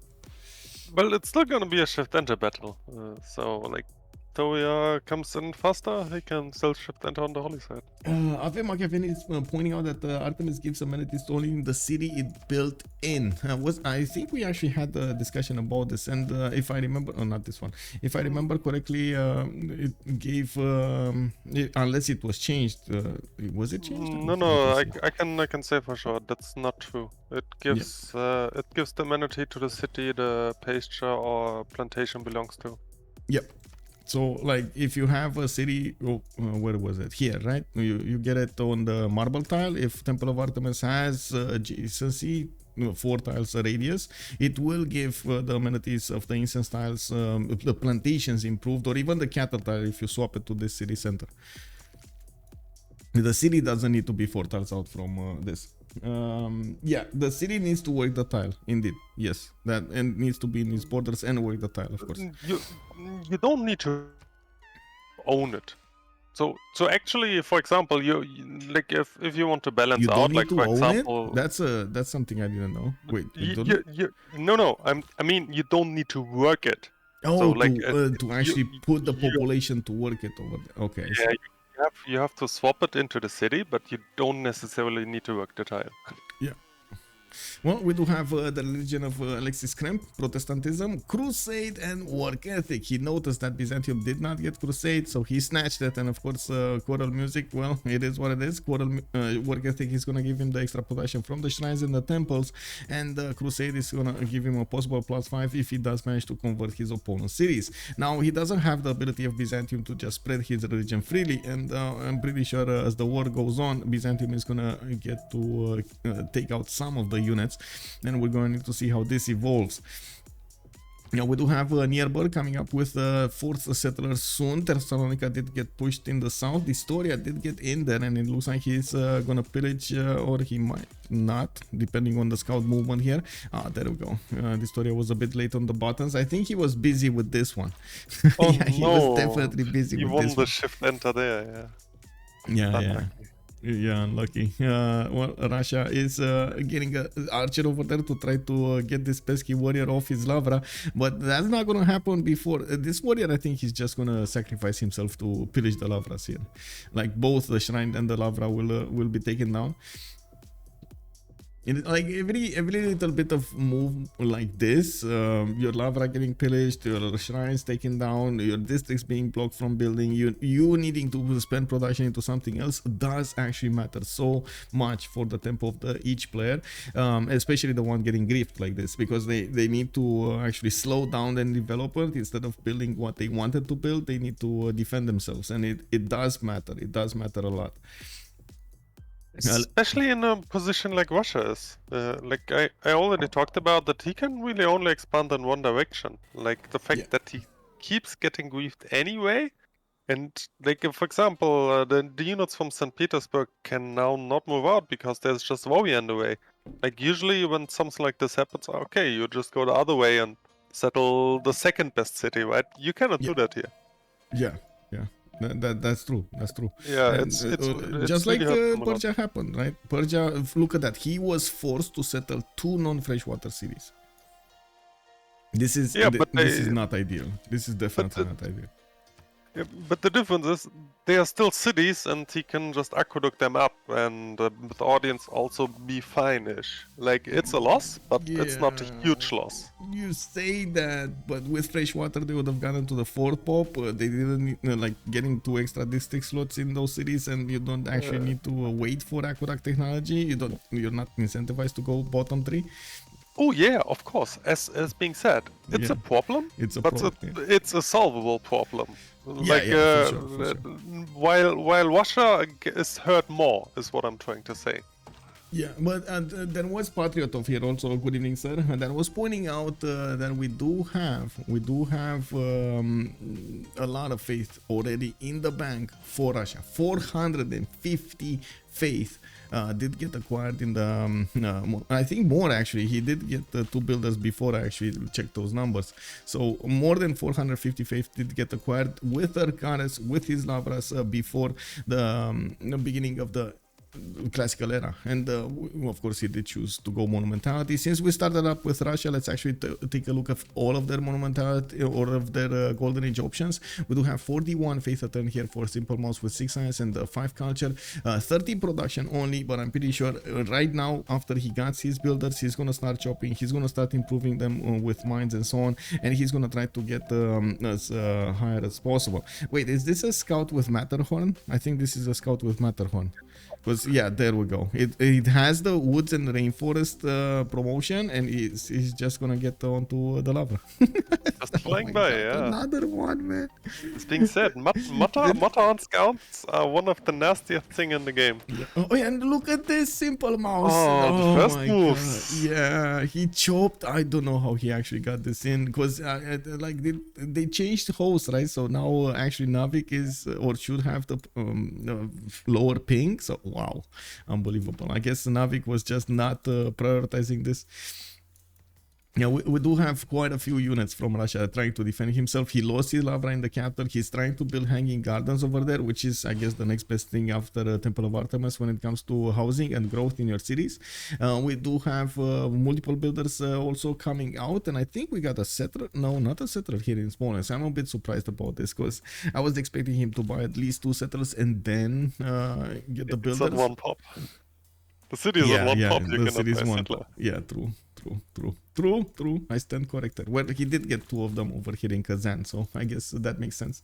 4 and 5. And Zaso, good evening, sir. Also, let's see. Artemis got denied. Yes, Kybor. Good evening, sir. By the way, Artemis got denied for Russia. It wasn't even started building. Greece just got it and build it over here in Athens. dISTORIA just having a good game here. Let's actually take a look. NiLocC is on a pen brush and voice golden age, 9 science and 20 culture. He can definitely get a lot of science with the help of Pamukkale, getting a settler from Antium to the southeast, and I'm actually curious where is he gonna go. Probably the wheat tile to the southeast of Pamukkale. That hill is too close to Antium, so he's not gonna get to settle it. If I actually place the lens over here, you can see it's a red tile. Now he's also 3 turns away from getting ancestral hall in the capital city. Chose stone circles, extra production coming up here quite a bit. It does have a geothermal between Antium and Rome. This is a big continent split for him. He's gonna get quite a few amenities between these two continents. I definitely like. We do have Opera 357 also next to him to the east side. He got a little bit disturbed by Persia, but I wouldn't say that much. He was the one disturbing Persia to the northwest. Like, it is what it is. We do have Cothons coming up from his cities. I think we're gonna see again Ancestral Hall coming up for Phoenicia. And I gotta say, Justice, I know you're a big promoter of Ancestral Hall, a big fan over there. Well, now with the buffs that it received and so on, and the changes that were done, it looks like Ancestral Hall is more liked. You got your wish, man. Yeah, well, I mean, actually not that much has been changed. I just think the triple Magnus opening can incentivize, gives an additional incentive to go for it, right? Yeah. But like that being said, this is obviously also a map thing. Like the slower the map is, the more beneficial Ancestral obviously is. The timings all get a bit later. Yeah, you say that, but it's unbelievable how many times I've seen Ancestral on multiple maps. I guess the players are still experimenting with it, especially even in the competitive games. But oh my god, so many players do like so much Ancestral Hall now. The extra builder that you get, the ability to improve the land much faster and so on, it just they like it so much more. I do see Nearbird also with a Monumentality Golden Age on Basil II. He does have only 35 faith at 10. I gotta say this is not a very powerful Monumentality. He's getting new shrines up, and I do see he's still defending. Ethiopia does have a warrior here next to Nicaea that could either choose to go on the Government Plaza or to that holy site to try to pillage it. These are not bad adjacency holy sites. A +5 in the capital, +5 in Nicaea, a +3 over here in Thessalonica, and he's gonna get a city on the east side also. Is this a possible setup? Maybe a possible setup with trade routes with Rome very late in the game, or mid to late game, so he can get some extra trade routes through. Neither of these are actually, I guess no, Rome will go commercials, but I'm pretty sure Byzantium is not gonna be that happy going commercials. We do have Moksha in the capital, no other governor yet, and he's slowly developing his culture and the science. We do have dISTORIA, Russian voice, just steaming ahead with 33 culture. This is usually how Pericles rolls. We do have him on 4 cities, getting at Menanki from, man, this guy, man. Ancestral Hall coming up from Athens, and I do see he's getting at a 5th city to the southwest. Where is he getting so much production to build everything so quickly? Like, Sparta is gonna be amazing, I gotta say, with Etemenanki. He's getting his acropolises everywhere.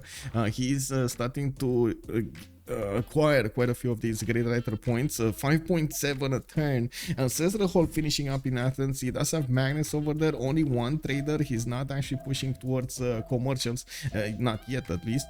And we do have that city that's gonna settle over here to the west side. That is gonna benefit from the cattle and the horses, not to mention gonna get a cheaper iron.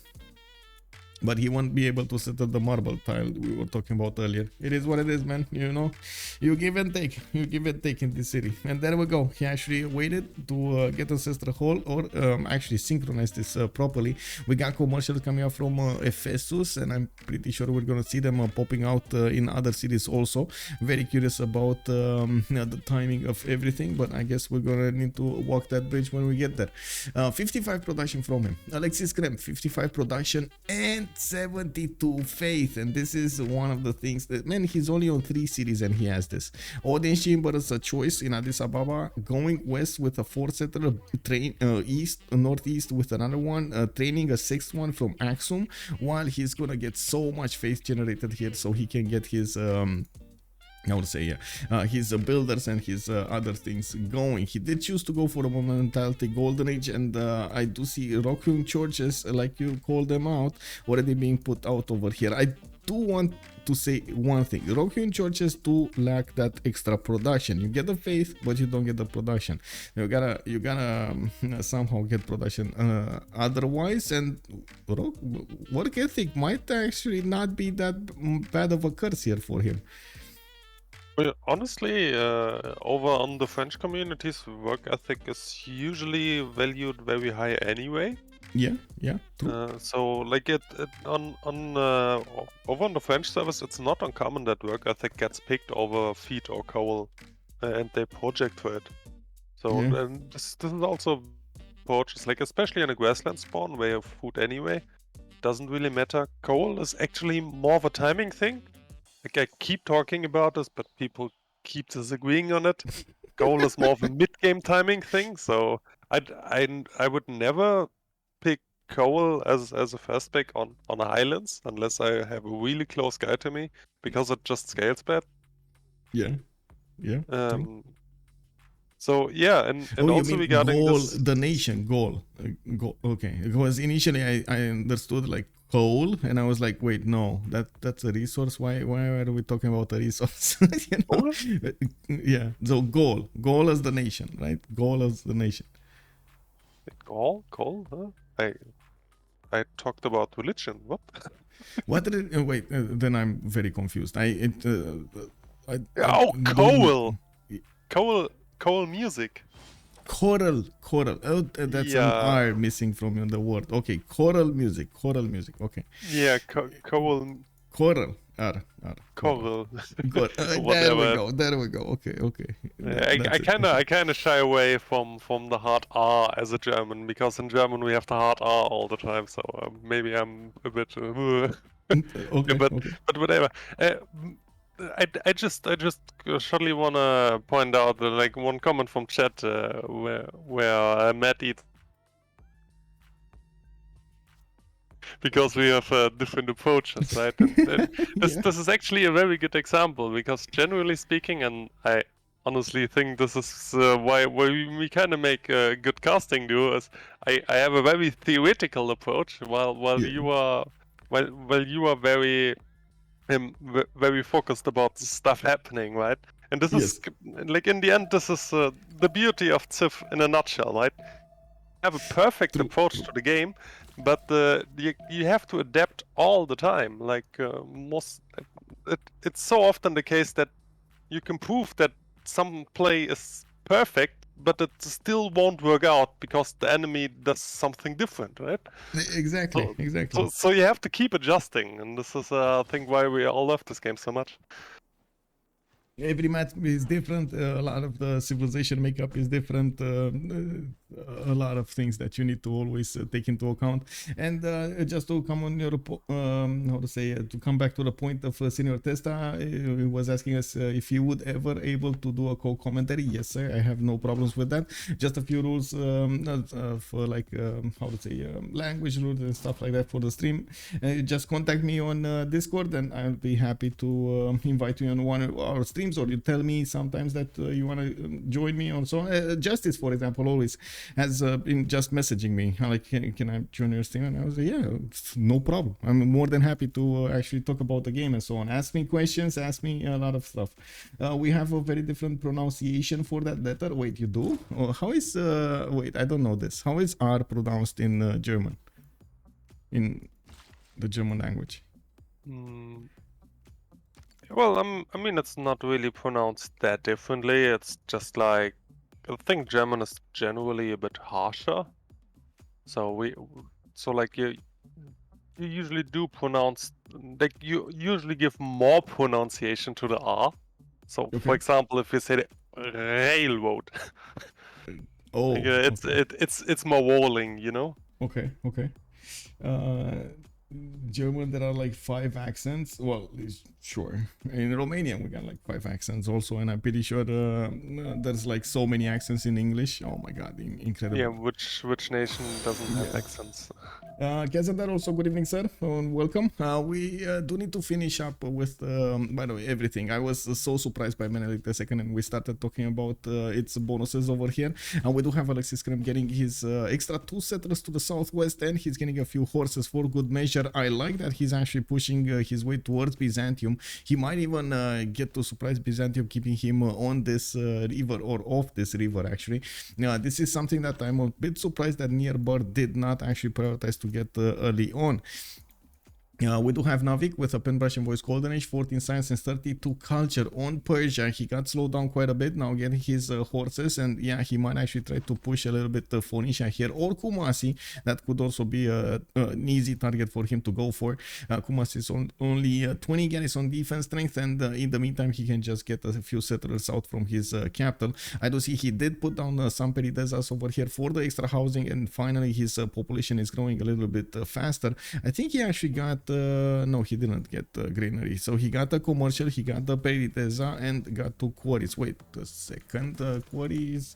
I do want to see. You don't get the extra housing, right, from the quarry? No, there's no 0.5 housing. It's only the farms and everything. So KW, how is he getting extra housing here?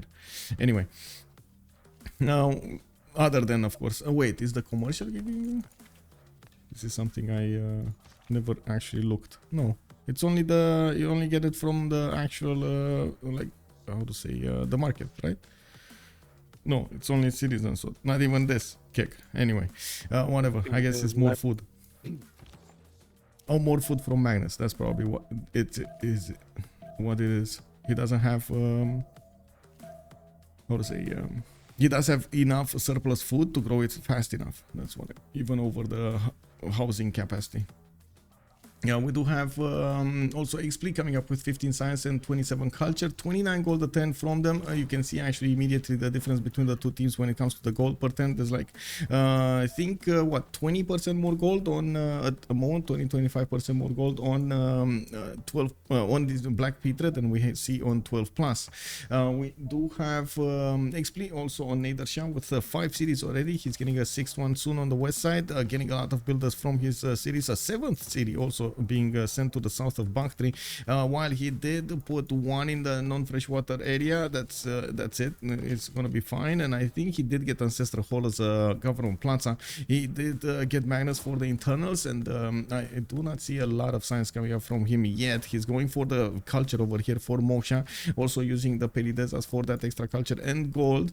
And we do need to see how many of these traders he's gonna get and how fast. Good choice to go for pyramids here in Tushpa. He's he might actually get the ability to chop them. He does have a builder on that forest, and I do have to point out, pyramids not only gives you 1 builder, but it also gives you 1 builder charge for the remainder of the game on each builder you get from then on.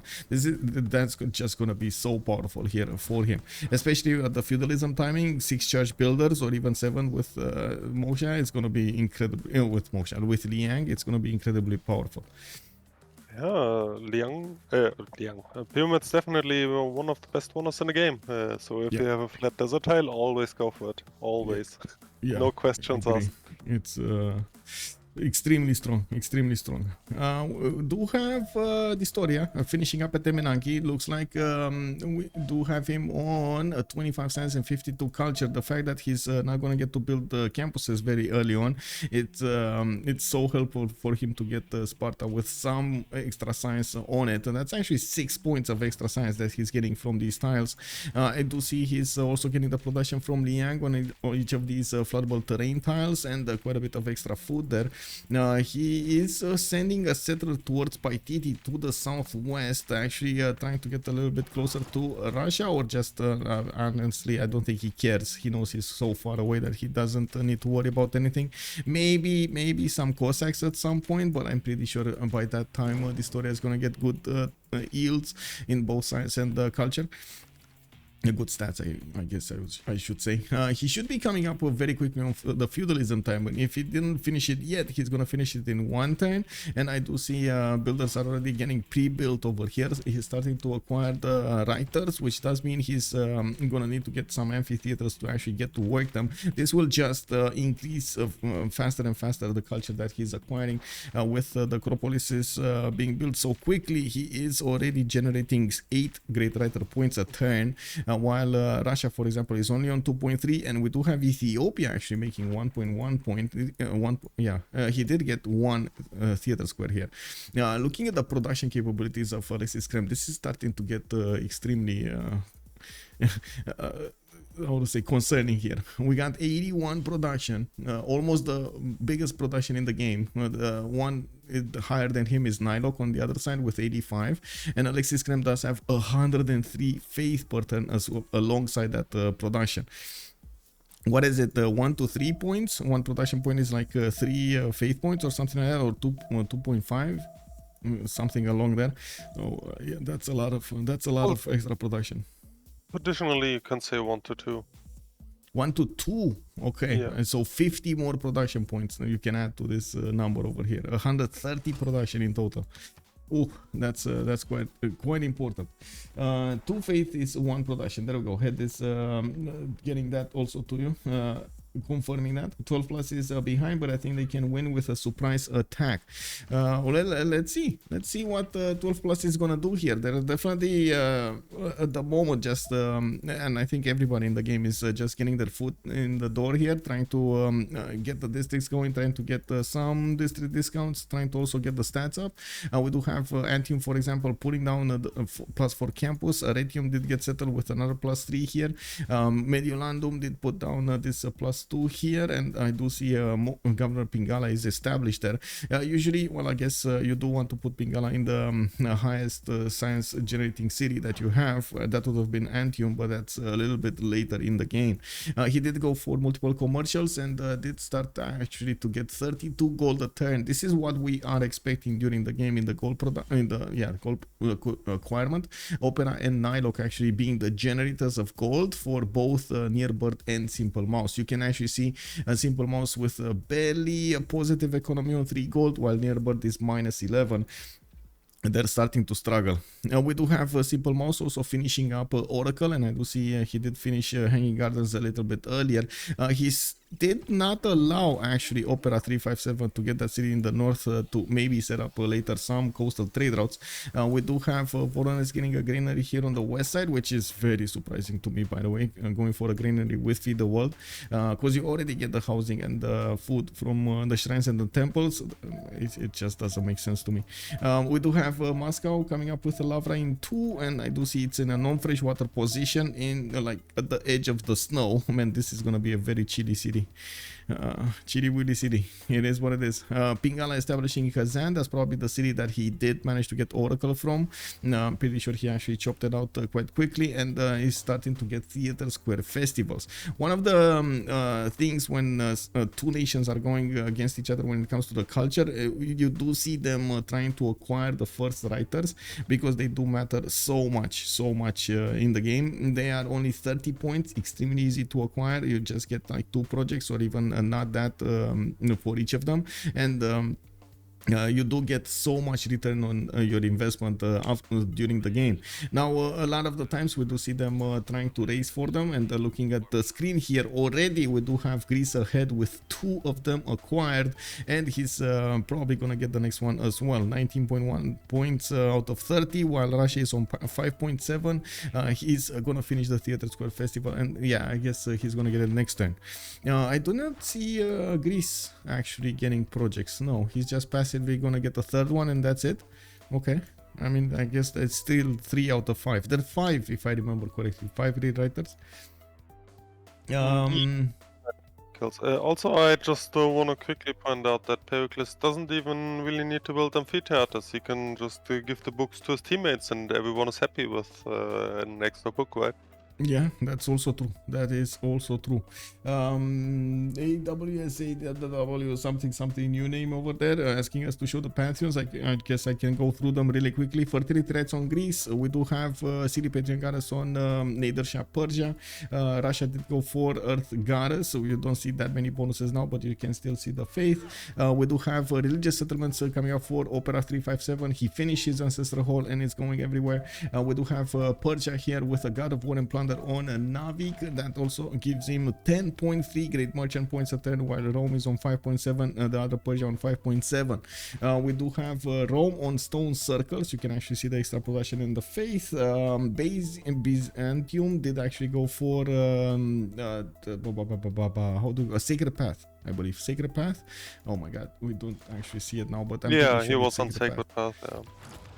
Eastern Orthodox Sacred Path. There we go. And then we do have Ethiopia going for God of Craftsman, getting the extra production and the faith on each of these improved strategic resources. I do see he's putting down an encampment. He did get 246 cities with a 708th on the way. He's actually oh, Byzantium is a bit late on this. This city over here. At least he does have a classical unit out, actually a few of them, and Ethiopia is ready to try to bounce his head against that Byzantium upcoming city. You can see how Nearbird is immediately choosing to send a horse that can actually get into the city center very quickly, so he beefs up that defensive capability. Also, no problem. Thank you for asking. 10 House, good evening, sir. Dido struggling for being Carthage and the religious settlement. Not a lot of cities and losing lots of tempo. And Ancestor Hall, I gotta point out. Persia taking Kumasi. Wait, the other Persia, right? Yeah, Persia is taking Kumasi. Well, we did see those horses actually being trained over here, deployed to the east of Shari Kumis, so it makes sense that he actually went for this. I do also notice he's getting encampment training projects, and a lot more horses are coming around. Quite a few of them are actually getting the Matterhorn bonus from the north. Pretty good, I gotta say, pretty good. They're going there and coming back, going there and coming back. One question I have is, do they retain the bonus if they get upgraded? Because this was sure. okay, because you know, there are some wonders that, like what was it, Lysenford, that for some reason it always thought it's a new unit and it didn't retain the bonus. Yeah, I think this is like some weird coding, like the Lysenford was changed, right? Because Yeah, it was. you could renew it, and like therefore it got changed because the one was stupidly broken. Yeah. So yeah, I think there has to be some fragments of the code left in there, so it makes sense that on this one it doesn't really work. But Okay. Camillus also, hello there, sir. Sorry. Are there any meaningful SUSEs yet? Because they obviously were quite a bunch of high value cities. I want to say Ayutthaya. This is the single meaningful one. Johannesburg is okay-ish, but not that important. Brussels. What? Johannesburg is top tier, man. It's top tier. Let's see. One production for every improved resource type, and after industrialization it becomes +2. So you get like what, plus maybe 3 production in each city if you do manage to get like 3 types of resources, because you get like what, horses, amenities, and a 3-pop city, you have like what, 8 or 9 production. Add +3 to that, that's a 30% production increased, and you say that's not good? Well, you say that, man, but it's like in most cities you're gonna get like maybe 1 production, because well, I guess later on in the game you're gonna get that, but not like now. Honestly, especially in Ethiopia, where you are incentivized to improve your resources anyway because you get extra faith on it. It's amazing.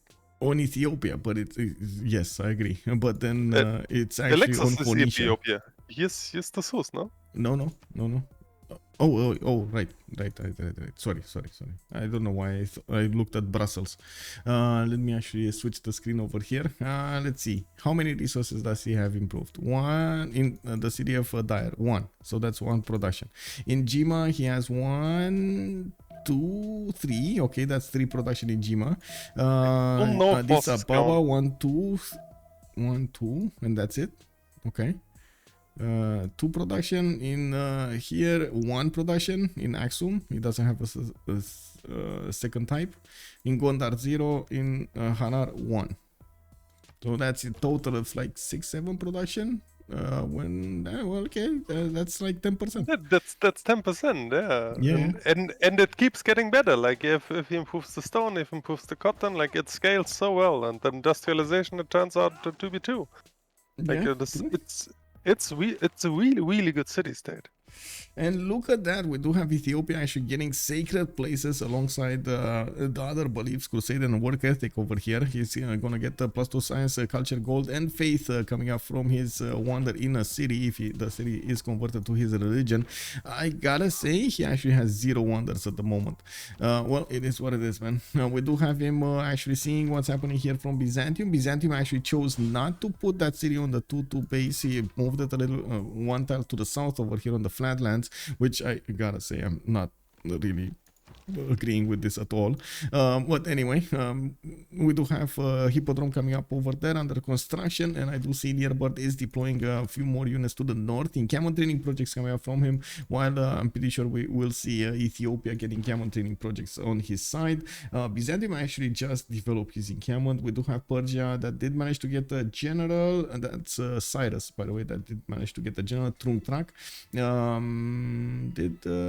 Nobody else got a general, but I do see Nader Shah did manage to acquire Zangian, which actually is a big thing, especially with Rome making points, with Cyrus making a lot of points in the merchant screen. Him getting that one, it's quite nice. He was the 3rd one, right, on generating points. Yeah, it will be extremely annoying for Rome, like being alone on something like. The 2 Persias can pass them around, so they get what they want, while Rome pretty much has to recruit whatever he gets. Yeah, I just saw Stonehenge. Thank you, chat, for pointing it out. He actually, yeah, I guess he did have, he got that extra mission puzzle with the Stonehenge, but oh my god, the place he actually chose to put it. That's a really sad Stonehenge, man. But anyway, it is what it is. Alexis Krempp is definitely employing each of his cities with a lot of raccoons over here. 29 science, 45 culture. A bit of head, but not that much versus Basil II, the Byzantine Empire to the south does have 22 and the 40, and I do see he does have more military strength overall. Now that he's also deploying cities to the west side, he did manage to take over Cahokia here. This is something we missed, and I do see him putting down a few commercials for that extra gold per turn. He does need he did manage to actually stabilize his economy to 0, and I do see he did also get a general, 2 generals actually. Wait, no, one, never mind. I for some reason I thought it didn't move. Anyway, it moved. It got teleported in Antioch. I still don't know exactly how this happens, but it happens, you know. They're using Stargate technology over here. We do have Nicaea getting a barracks in 3 turns, and I do see he's still gonna benefit from quite a few chops, especially in Antioch over there to the north. Yes? Why would he build barracks? That's just so weird. Instead of stables? Yeah, I agree. I don't know. It's just extremely uncommon at all to build barracks or stable this early on, because you just put down an encampment to project out the general, and then you just leave it. Like, you do something else. You build units if you need to, or you zim on. But building barracks seems extremely weird to me. Yeah, that is true. I do have to point out he's getting his hippodromes here, not finishing them. He put them down. He probably got at least 1 or 2 turns, and that's it into them. He's gonna want the free units, and I'm pretty sure he's gonna want the free tagmas. He does need to wait a little bit more, getting civil service in 4 turns. Or did he just finish it? I don't know. And I do see on the other side, we do see the same thing happening. Alexis Krempp civil service, Nawyk is going to get civil service, Xpli is going to get civil service. They're going to start coupling their empires with military alliances, so they do get an extra +5 against their opponents. Also, I'm not sure how he could get more if he spreads it to Greece. Wait, you're talking about, can we take it? Wait, sacred places? Regarding sacred places, yeah. Okay. Well, let's, he's quite far away. But anyway, we do have also dISTORIA here already about to get to 100 culture. He's 1 or 2 acropolises away from getting that 100 culture, or I guess 1 full writer away. 32 science with 89 culture, 119 points of production coming up for dISTORIA. He did manage to get 2, 4, 6, 7, 8 cities with Pergamon settled next to Paititi, getting amphitheaters in some of the cities, and I do see he's getting his commercials going as well. A a pretty balanced approach to the game when it comes to the economy. Only Alexis Krempp is on 0 gold per 10, but we do have dISTORIA on 26, Nawyk is on 22, Xpli on 68. Also across the board here, the production capabilities of BlackPitre's team are a little bit ahead of their opponents. Not by a lot, but it's still quite a bit. Actually, I say not by a lot, but if you take a look at percentages, that's a bit of a problem. It's like 25% on one, then like 30% on the other one, then like another 20% on that one, and Simple Mouse again another, or I should say dISTORIA over Simple Mouse is again like 30%. That's quite a bit of extra. That's quite a bit of extra, I gotta say. Apadana coming up in St. Petersburg, new amphitheaters getting built in Kazan. He did manage to acquire a writer, 2 writers actually, so he got 2 writers while Greece did manage to get 3. This is before the 75 points one. Did anybody else get one? No, Greece got the 3rd one. Okay, it is what it is. And we do have Basil with a general, Persia with a 2nd general. Whoa, he actually got a 2nd general. Wait, okay, there we go. Ethiopia is 1 point away from getting his own general. Now we do have in the scientist screen actually nobody picking up Hypatia. And yes, I don't get the classic general, so he may be in trouble. Yeah. Yeah. Rome actually deploying some units to the north to try to defend the Phoenician border to the west side. And I do see Opera did put a few horses in production. He trained them up and they popped out of his cities. Oh my god, wait, he's actually gonna try to pocket his opponent here. We might see Persian units getting attacked from the east. Okay, that doesn't seem like it's something like Nawyk is Look at the horses in the Courland of Cyrus though, like this guy's business. Yeah, it means business. Yeah. Wow. It's really a lot of horses. And every one of these horses, by the way, built in the main cities are getting Matterhorn bonuses. They're gonna be so fast. Yep. Wait, I see. Okay, this one, for example. This one. Oh my god. Look how fast this one moves. Yes, of course. Yeah. This is what I'm saying. Like, Matterhorn is so useful all game long for all the units. It's well, really the good. forest are gonna stop him, though. That's, I guess, you know, half of the advantage there, but still, well, it's something. Yeah. Especially if he chooses like a route like this with no forest. This is gonna be so valuable.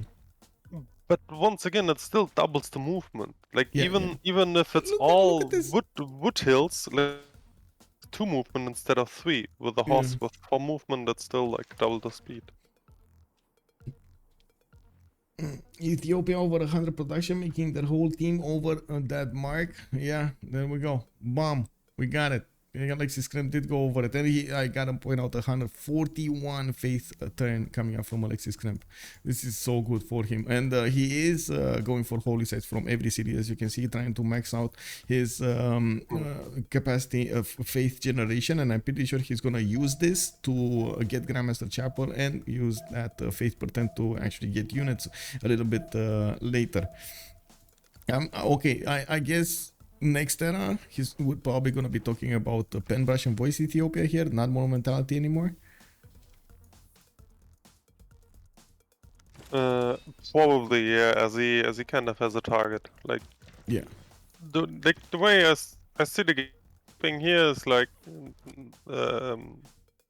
BlackPitre probably assigned Nawyk to quote unquote eval everyone. So we probably gonna see Persian coursers everywhere. We're probably trying to raid Rome, the Ido, and maybe even Byzantium. Yep. And the guys on the other map will just sim and try to do something late game. While it remains to be seen with what happens between Byzantium and Ethiopia. Because like, the way I look at it right now, I don't think there's much happening between them. Yeah, I don't think so either.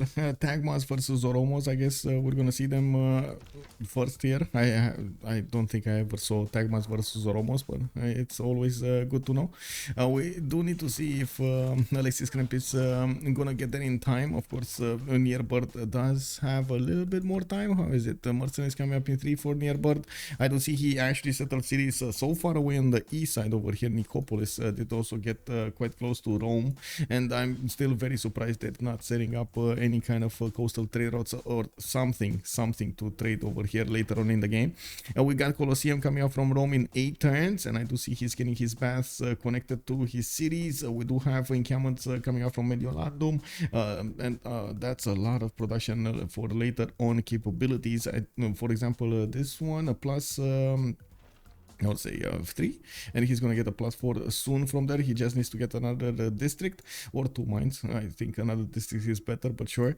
I'm actually curious where this is from. Lugdunum. So that's from the southern city, and he's gonna get from Rome this one over here to the west side.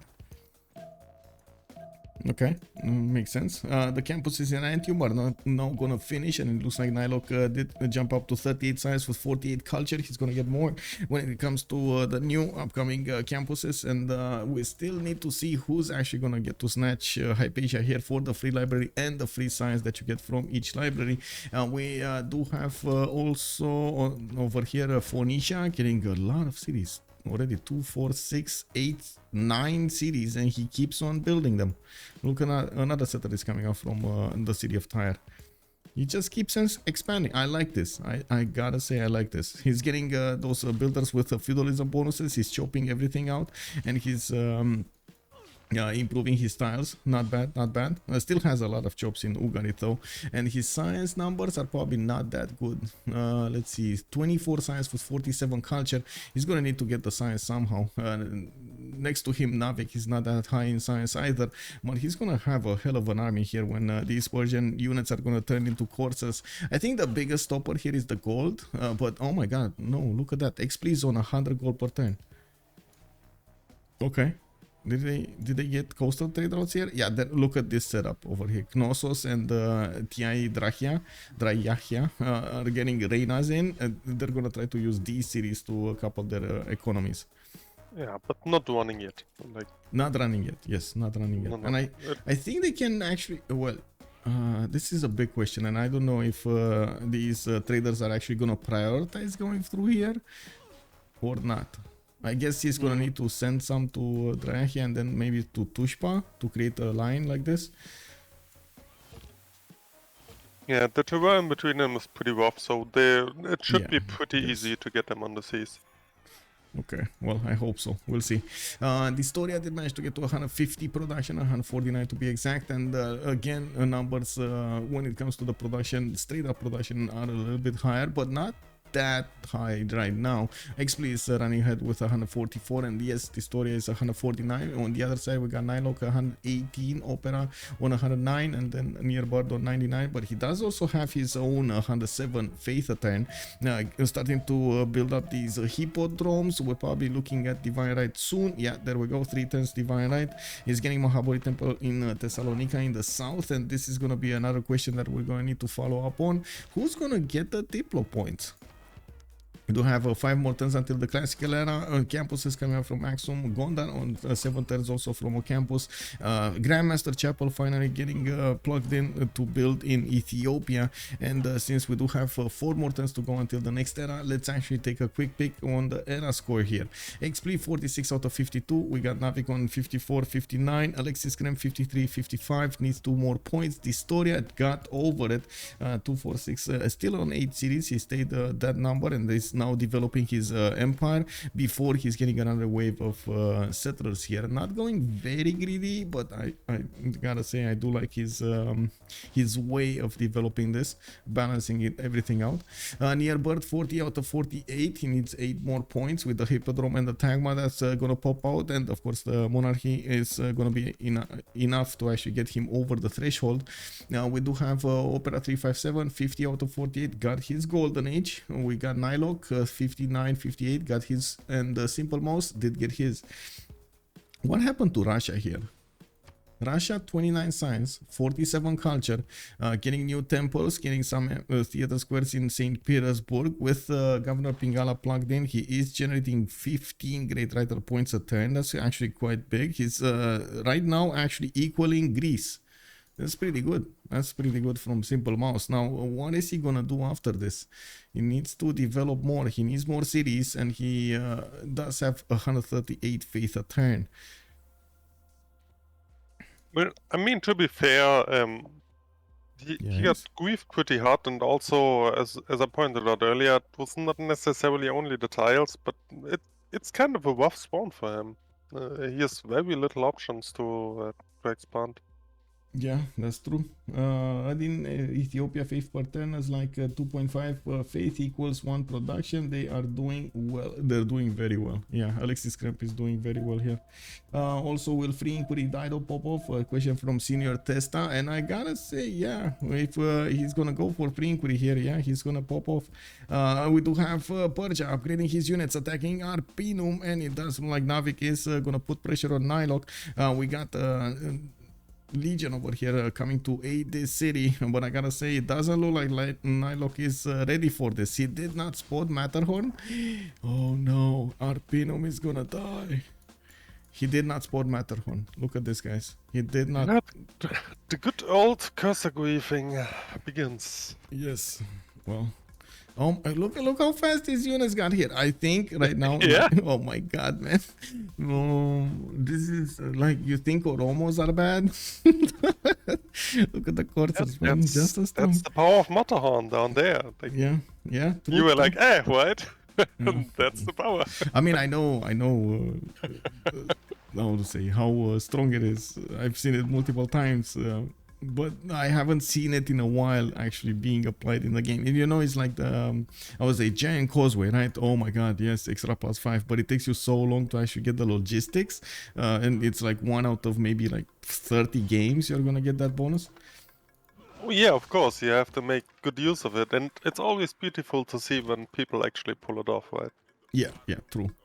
We do have the production of Rome totally switched now to legions. He's gonna need to take care of this, but he is gonna be critically hit over here by these coursers. I gotta say, even the legions are gonna have a hard time stopping these. He's gonna need to figure out how to do it. The good thing is he did finish Colosseum. He's benefiting from a decent amount of production, 143 production on NiLocC, and I do see his technology is gonna allow him to get Divine Right in 1, and then many times right afterwards within 3 turns. Or did he finish it? I don't think so. He's still building Legion, so he's not finishing it. He did also lose the city of Arpinum. This city is dead. There's like no way this city survives. And I'm not so sure about the southern cities. Antium might be in trouble. Arretium might be in trouble also. These generals did move on the front line alongside these quarters here. And we might actually see Nawyk try to go against Phoenicia as well. He's getting so very quickly. Yes, especially as he does have the double general, right? Like he can be everywhere pretty much. Yeah, like very important to get that. None of his opponents do have a general, so the double general really pays off here for Nawyk. Oromos with Matterhorn. I mean, honestly, Oromos. Well, this Oromo, right? This version of Oromo, because Oromos did have this base, right? No movement penalty from moving on hills and +4 combat strength in hills. They were like so strong. Well, that wasn't why Ethiopia was always banned on this map. It was more because of everything else. Like, look at the faith generation, look at the science, look at the culture, and he's just gonna keep on going. Look at the production. This is just gonna keep on happening. He's not gonna be faced by Basil next to him. He's gonna get to develop his cities. He's gonna get a lot of points going. And I guess Nawyk over here did spend quite a bit on this, by the way. He got a city Arpinum. That's probably gonna be raised. There we go. 1, 2, 3, 4, 5, 6, 7, 8, 9, 10, 11, 12 units. That's what, 720 gold he spent, and he's gonna get 1, 2, 3 pillages and a city. Maybe 4 pillages and a city. Okay. Not that bad, but that's not 720 gold. We'll see. Yeah, The but amount of honestly, grief, though. The amount of this grief. yeah, this is more than worth. Yeah, yeah. Because if you look at all the production Rome has to put into units right now, this is like a lot more than the gold it costed to upgrade the units. So Yeah, that's true. Well, at least the city Rome is gonna get walls in too. Looks like Antium will require 1 unit. No, I don't know if they have. Maybe they have enough gold to actually buy out a legion over here. But I think he's keeping his gold for his upgrades, and we do see. Oh wait, I was looking at the wrong team. No, they have more than enough gold. Opera on 230, NiLocC on 247. They have more than enough gold. They need to buy out a unit. Like this is a must. They need to move this over here on the west side on Antium, buy it in the city center to keep that strength up, and deny these courses to go in. Because if they go in, there's nothing stopping them. I was about to point out, assuming Rome defends here properly, like there's still nothing which stops these guys. So they will, like, if Rome defends properly, these curses can just move on to Dido, which is already building spearmen.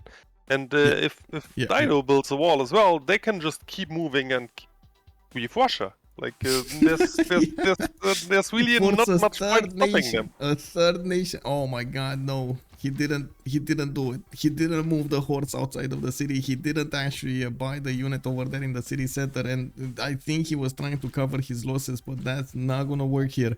This is extremely dangerous. I guess Antium is gonna get pillaged already. The bath got pillaged. Another mine got pillaged. Okay, this is more than enough. Yeah, I guess. Like even if the pillage were not there, like these curses will cause so much damage. It's more than worth. Yeah, like these are the best stonks you can have. Invest into the curses. They will grieve a lot more than they cost.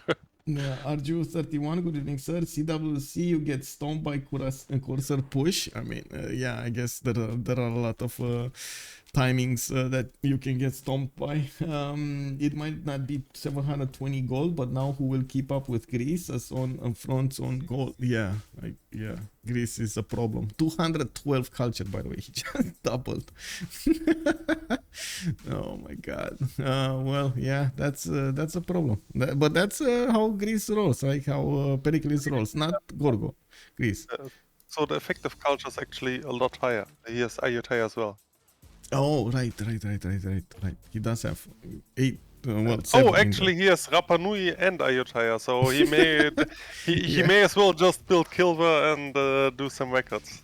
Yeah, I gotta say NiLocC did actually try to move out the horse, but he didn't shift enter it, and because he just normally casually moved over here, unfortunately the horse attacked something, so the city strength of Antium did go down a little bit. We do have ancient walls popping out next turn, and we do see more legions are coming out from Lugdunum. I gotta say, and this I asked a lot of the times other players, like for example Demonar, the last time I asked him, why are you not using the chop from the legion? You see, it's there, man. You can chop 2 more units, like use the builder and the legion.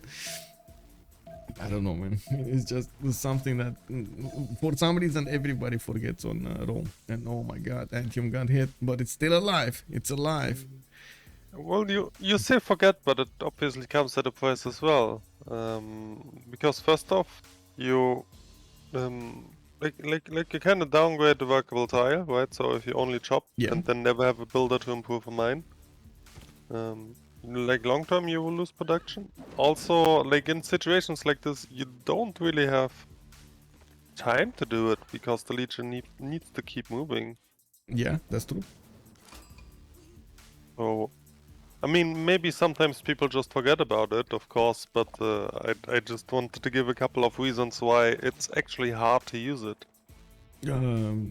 Not easy, just not easy. But you still have the option. Yeah, sure, it's nice to have, but yeah. As being said, sometimes it's pretty hard to use, so might be a very conscious decision not to do it. Well, we do have, getting it, that's all I'm saying. Yeah, we do have legions that can turn into meta time soon, and they're gonna be strong over here. He still doesn't have a general for these units, and I do see he's not generating a lot of points to actually get to recruit a general for himself. Yeah, I think Byzantium is still gonna go down, honestly. Like, there's nothing stopping these Persian units to attack Antium and take it down to half wall strength and then just take it over entirely. The city is under siege, is not gonna get to heal, so these units do take a bit of a chunk of the defense, especially since the unit inside is not strong enough to beef off the garrison defense. And that's quite a problem. It is what it is. And oh, there we go, man. You see, I called it and he did it. And we got the chop. NiLocC knows, man. He knows the way. He got the men at arms, and he's not chopping with the other one. I guess we need to put into production another one of these. But yeah, that's a unit. That's a free unit that he got there. Now these men at arms can actually attack into the courses much more efficiently than the legions. The legions attacking are 51, while the men at arms attacking are 59. That 9 extra strength is gonna be invaluable. We do have Nawyk actually just casually pillaging a campus over here, and I do see NiLocC did put finally the men at arms inside of the city center. Oh no, Nawyk. Oh, it is what it is. It's a bit stronger, but not strong enough. This should have happened a lot earlier. I guess it is what it is. That city is gonna still get smacked slowly but surely. That strength is gonna go down. Okay, Congress, we missed actually the change of the Golden Age. We're gonna have a pause for 2 minutes and we're gonna come back. Let me actually synchronize over here with Hash. Okay, I believe he's talking. Let's go for prophets. And me. Oh, I need to go A actually. A into prophets, A into religious city state, and A into me. I will use the opportunity to catch the bathroom as well. Yeah, go. We got 2 minutes of pause. I'll be right back, guys.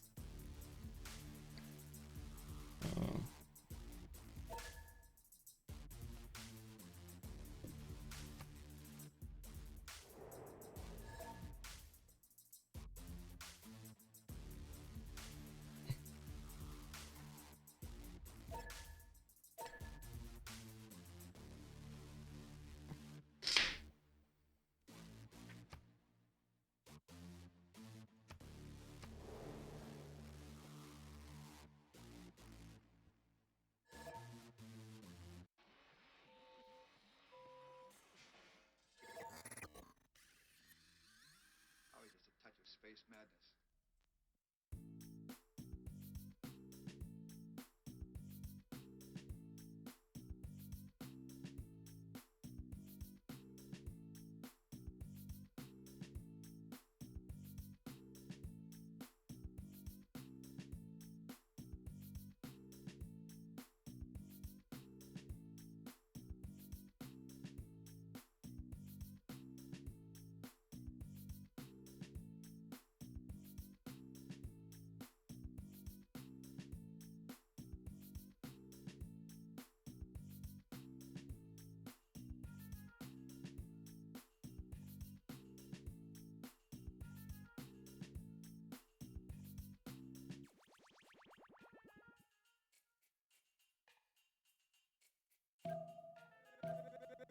Gangsta boogie.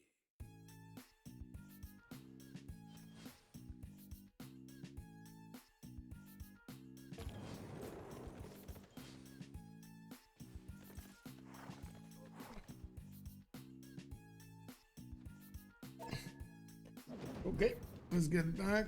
Legion, what's Iron UU? Yeah, well, I would say worse though. But it's pretty strong for a unit. Not as good as the Immortal though. We will have Tagmas on the field here. Byzantium is getting them, as you can see, against the Oromos. Oromos much harder to hit, especially on the hills. But I gotta say, neither the Oromo can push into the Tagma, neither the Tagma can push into the Oromo.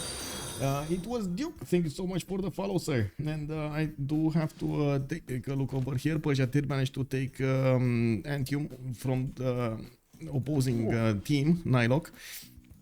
And so 2 cities lost. That's it.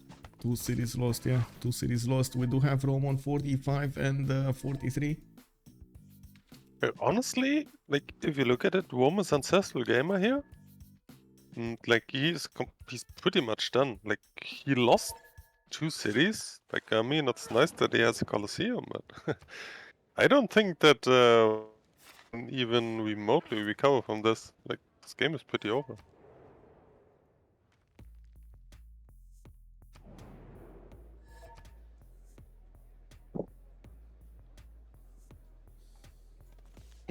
What was this? Let's see.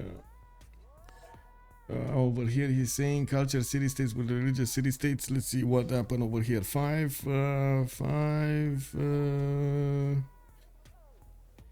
plus 5 10 plus 5 15 plus 6. Oh wait, okay, and that's 21. And then on the other side we do have 6 and 6. That's okay, that still didn't actually matter.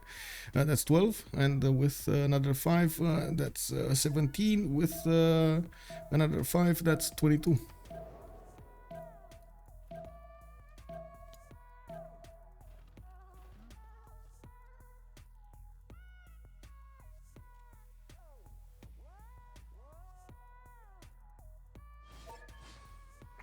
Okay. Well, they did log that in. In the second one, we do have no general points, no admiral points, sorry, and it looks like 2 Diplo victory points coming up for Alexis Krempp. He wasn't the one that built Mahabori, right? It was built in Thessalonica, so he did get the points, but not enough. 5 out of 20. Okay. Okay, we do have Hashkey for some reason trying to have a conversation over here. We do have Alexis Krempp coming up with this line of units to the south. He's actually building more Oromos, and by the looks of it, we do have campuses coming up from Dava and Addis Ababa. I do see shrines coming up in Lalibela and Solo coming up with temples. It looks like also he did switch to a Pen-Russian voice golden age in the second one, so that means 228 faith per turn will be put into his units now. He is trying to get also Terracotta Army, and by the looks of it, we do have to take a look at each of the golden ages. 98 science and 113 culture already on Nader Shah. He's popping off quite nicely, and I do see he's getting more libraries, and I do see more campuses. We do have industrial zones coming up in 2 turns for Tarsus, and universities with markets for more traders. He's getting quite close to Russia. This is very close to Russia, actually. They're almost touching borders here. Well, I guess, you know, Russia does have Astrakhan on the other side of the mountains, but still, that city can be attacked with catapults. KW. Nawyk with Pen-Russian voice, 73 and 122. We do have him on 2468 cities, still pushing forward towards Rome's cities, but now I think Rome did stabilize his defense, and by the looks of it, all of these Persian units are going to Russia. Uh-oh. Yeah, it's being pointed out. Like, they have a general, they are very fast, so there's pretty much no chance of stopping them. Oh man, oh man. The general doesn't get the Matterhorn bonus, if I remember correctly, right? Or is it any unit? No, I don't think the general can have Matterhorn. So it's a little bit slower. Okay. But still, this is gonna be very fast to get to the cities of Russia. This is anyway a terror force. Yeah. And they already have 1 promotions and so on. Alexis Krempp, 64 science, 95 culture, minus 10 gold. It looks like Pen-Russian voice coming up for him. And we talked about his production capabilities and his faith. And oh my god. dISTORIA, 97 science with 234 culture, 221 gold. Oh, Nawyk went in, got the settler. Russia is not ready for this. Even though I'm pretty sure he was warned, he's not ready for this. Now we do have near bird, 45 science and 105 culture, minus 22 gold. Basil II does have 139 faith a turn, and by the looks of it, he's still putting a line of defense here towards Ethiopia. And by the looks of it, we do have Watts coming up from Constantinople, and I do see he's gonna get the science from them. He did manage to finish his religion with holy waters. That's gonna give him a bit more of heal. Not bad, not bad. Looks at Let's see. Opera 357, 92 science and 35 culture. Switching to a free inquiry golden age still is not actually getting to the same numbers as Xpli, especially because of, Nawyk, especially because of the lack of culture. That's more than 3 times the culture that Nawyk is benefiting from next to his opponent here. Oh my god, this is gonna be a wild here. A wild ride. NiLocC with 55 science and 52 culture. Yes, he did get his pen brush and voice, and even if he did manage to get Colosseum stabilize his defense, he's hurting quite a bit because of the Oromo attack. He lost 2 cities here, and he's going to need to rebuild them again. Industrial zone over here from Rome, that's going to be a +4. We'll get this +3 to a +4 also. And I do see he's just watching how all of these Persian Persian coursers are going towards Tula. Oh no. 4 turns for a spearman. Tula's dead. Okay, well, it is what it is. Did Russia get a more mortality? Yes. Does he have faith in the bank? Yes. He's on 622 faith. Please buy a builder. Chop a unit. No? Oh, okay, there we go. Simple moves just bought it. Even as he does, like, he cannot protect everything. Like, Rome lost the cities, Russia was beaten down and now is beaten up again. Even Dido had to build all the spearments. CC Pyro, hello there, sir. Malmstream died. I'm sorry about that. Nawyk. Did I pronounce it now? Okay. Thank you for correcting me, by the way. And Nawyk. Okay. Yeah, I mean, that makes sense, actually. That makes sense. Yeah, thank you. Patriotov is also saying that it looks like a GG. I mean, I guess we do have a very, very commanding lead, I would say, from BlackPitre in about all aspects of the game over here, except the full Diplo, but I don't think they care that much about the Diplo at this point. They have production capabilities to and the culture to actually take out Statue of Liberty with Greece. So of course, Potala Palace. Honestly, strictly, this is like no one is really doing well, right? Like, Rome lost the cities, Russia's getting griefed once again. Yeah. Dido has to defend. Byzantium can't really push. Like, they can't feel good right now about their game.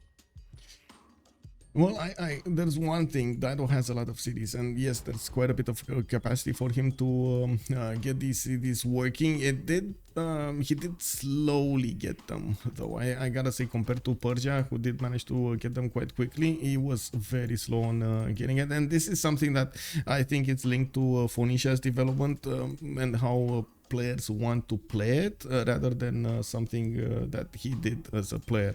I've seen this multiple times when Phoenicia slowly built up his advantages instead of being at the same time as everybody else, compared to, for example, England, and so on. Well, it's not only Dido the player. This is really just Ancestral versus audience. Like, obviously, on Ancestral is quite a bit slower. Yeah. Like, you get more cities, so obviously it takes more time to build up the settlers. You get your districts up later. In the end, like turn 85 plus, it will be quite a bit stronger. But obviously, audience comes online faster. That's the trade-off you do. Yep.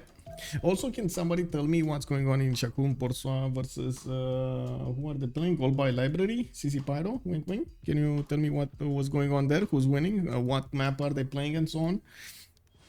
Now we do have Theater Square Festivals actually still being gotten by Simple Mouse. It looks like he's getting some support from Phoenicia.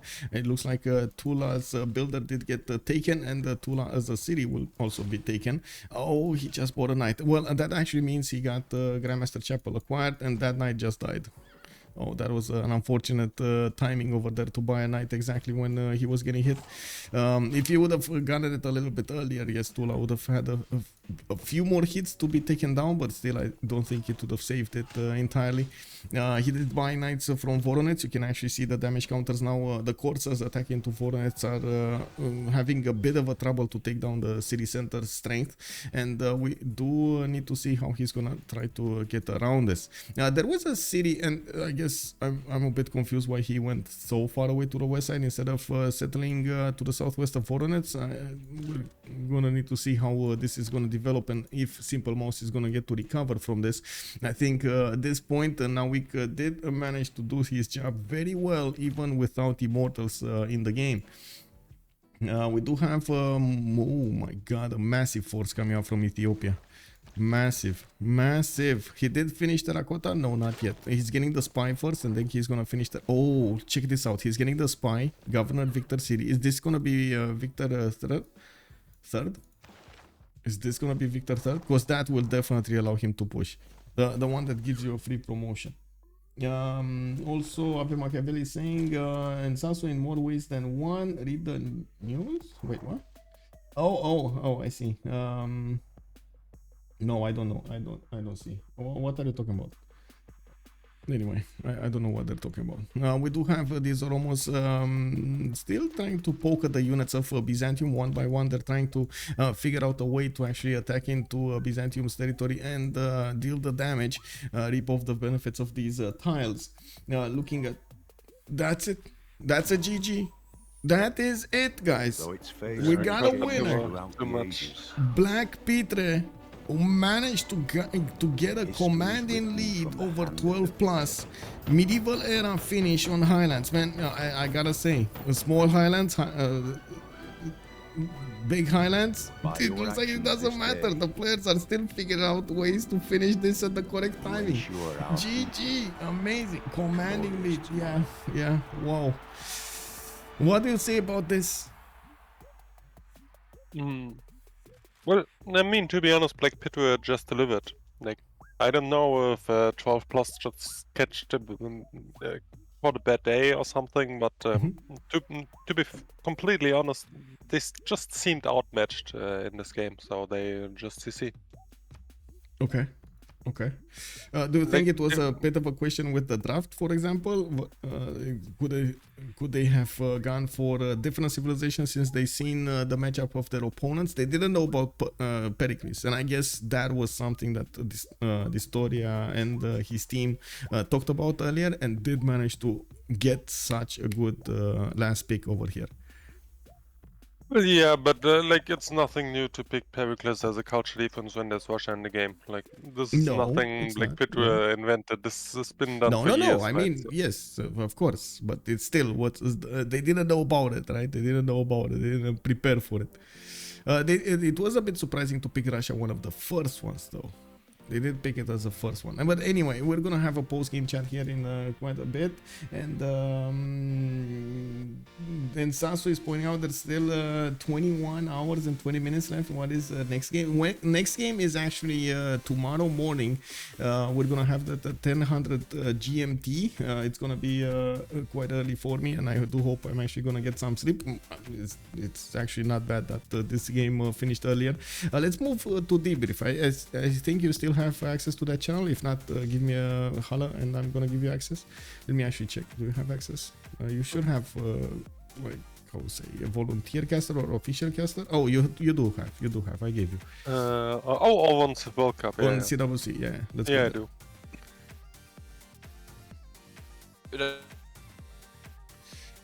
Parce qu'en Turge ça va sauter, je vais faire des arbas et tout, je fais ça. Négatif, mais juste en face de Byzance, donc on peut pas non plus. Heureusement je lui passe dessus là avec le spy niveau 2, avec imprimerie, spy niveau 2 et les terracotta surtout qui va donner des promotes à tous mes arbas quand je vais les sortir. Je pense que les arbas 2 quand ils vont arriver là, ça va, et le spy niveau 2 je vais avoir un timing où je vais avoir un plus 6 sur lui et des arbas pex et je pense que je peux vraiment prendre en pioche et continuer derrière. Et là je tradais juste pour le forcer à dépenser sa foi de ce côté là pour pas qu'il en mette trop. Thank you, Michael. I got a big question. How did Ethiopia get in? What? How did Ethiopia get in our highlands? That's the biggest question I have. How did it wasn't? How How is, wasn't it banned with 14 bans? It got Was in. even second second round. I mean, How Persia is is Mont Servin still open on island? That's the Persia is a question. lot better than Ethiopia on island. Okay, okay. Well, Persia passive. That's all. especially with Matterhorn bonus, I'm pretty sure. Yeah, When you saw that, it was amazing. it shouldn't be open on island this wonder. Yeah. Yeah, so much terror. It's like Omega broken. The fact that you can't even see the bonus until it's too late is so bad. I gotta say, it surprises you immediately. Yeah, we should put back +1 so at least you see it. Yeah. Yeah, I Anything. Just actually, disable it on island. Just disable it, I was joking. I mean, on every map or just on island, but... I actually predicted settler snatches with the scouts, because this happens a lot as well, right? Because there's no way then you can tell the scout can move over Yeah. hill without promotion. He saw me move like 3-tiled on forest and hill when I was level 1, so maybe he can have some doubts, but he can't know it. Rasé combien dit le Romain 2, c'est ça? Yeah. Ouais.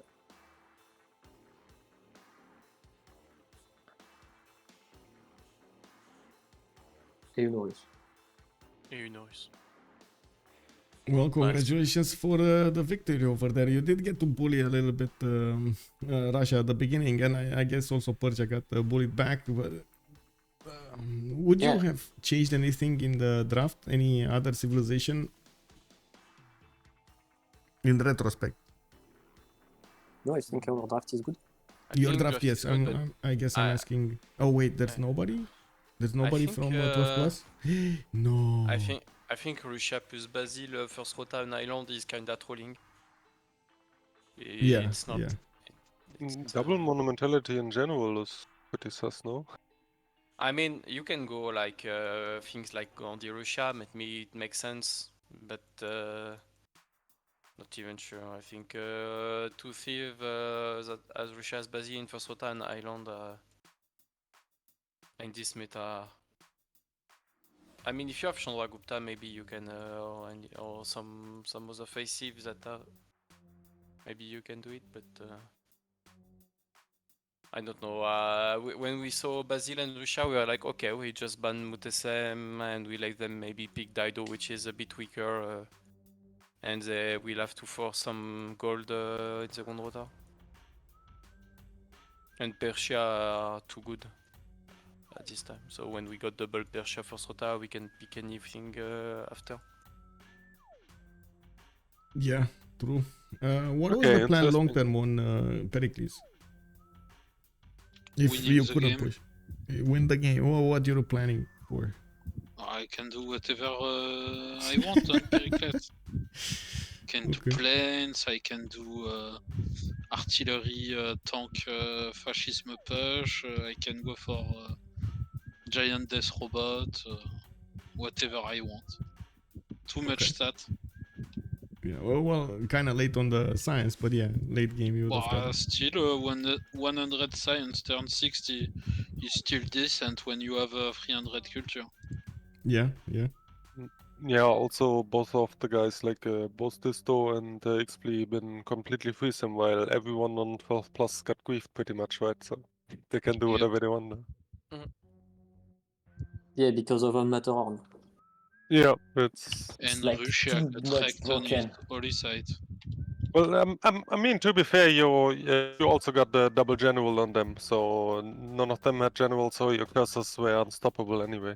Yeah, but even you can go from one enemy to another one like too fast. So even if Rome had one general, I could go on any other guy. Well, yeah, but maybe he could have at least tried to kill a unit or two when having a general.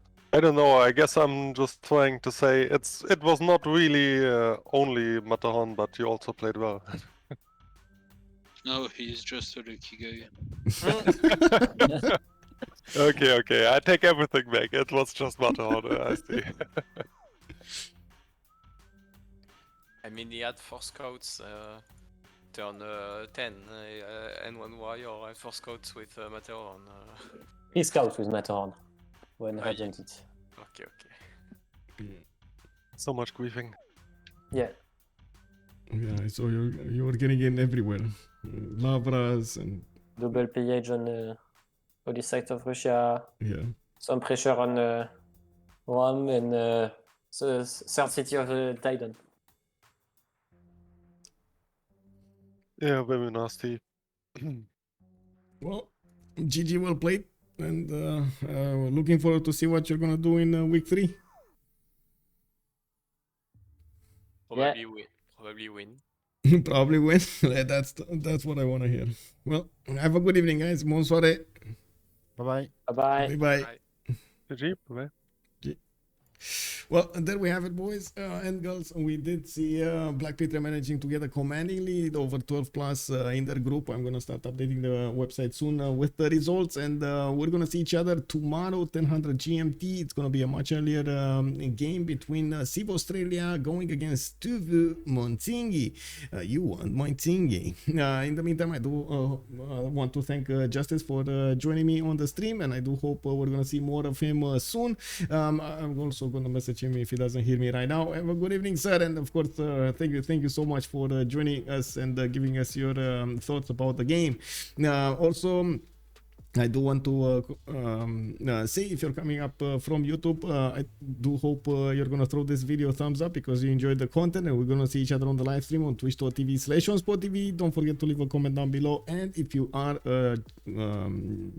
curious about my schedules, you can always join me on Discord using either !Discord in the stream chat or looking at the description of the video on YouTube down below.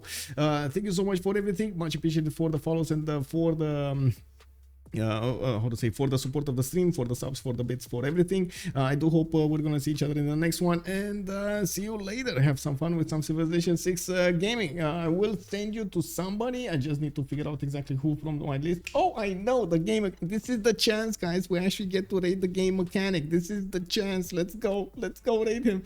Good evening, guys. Bye.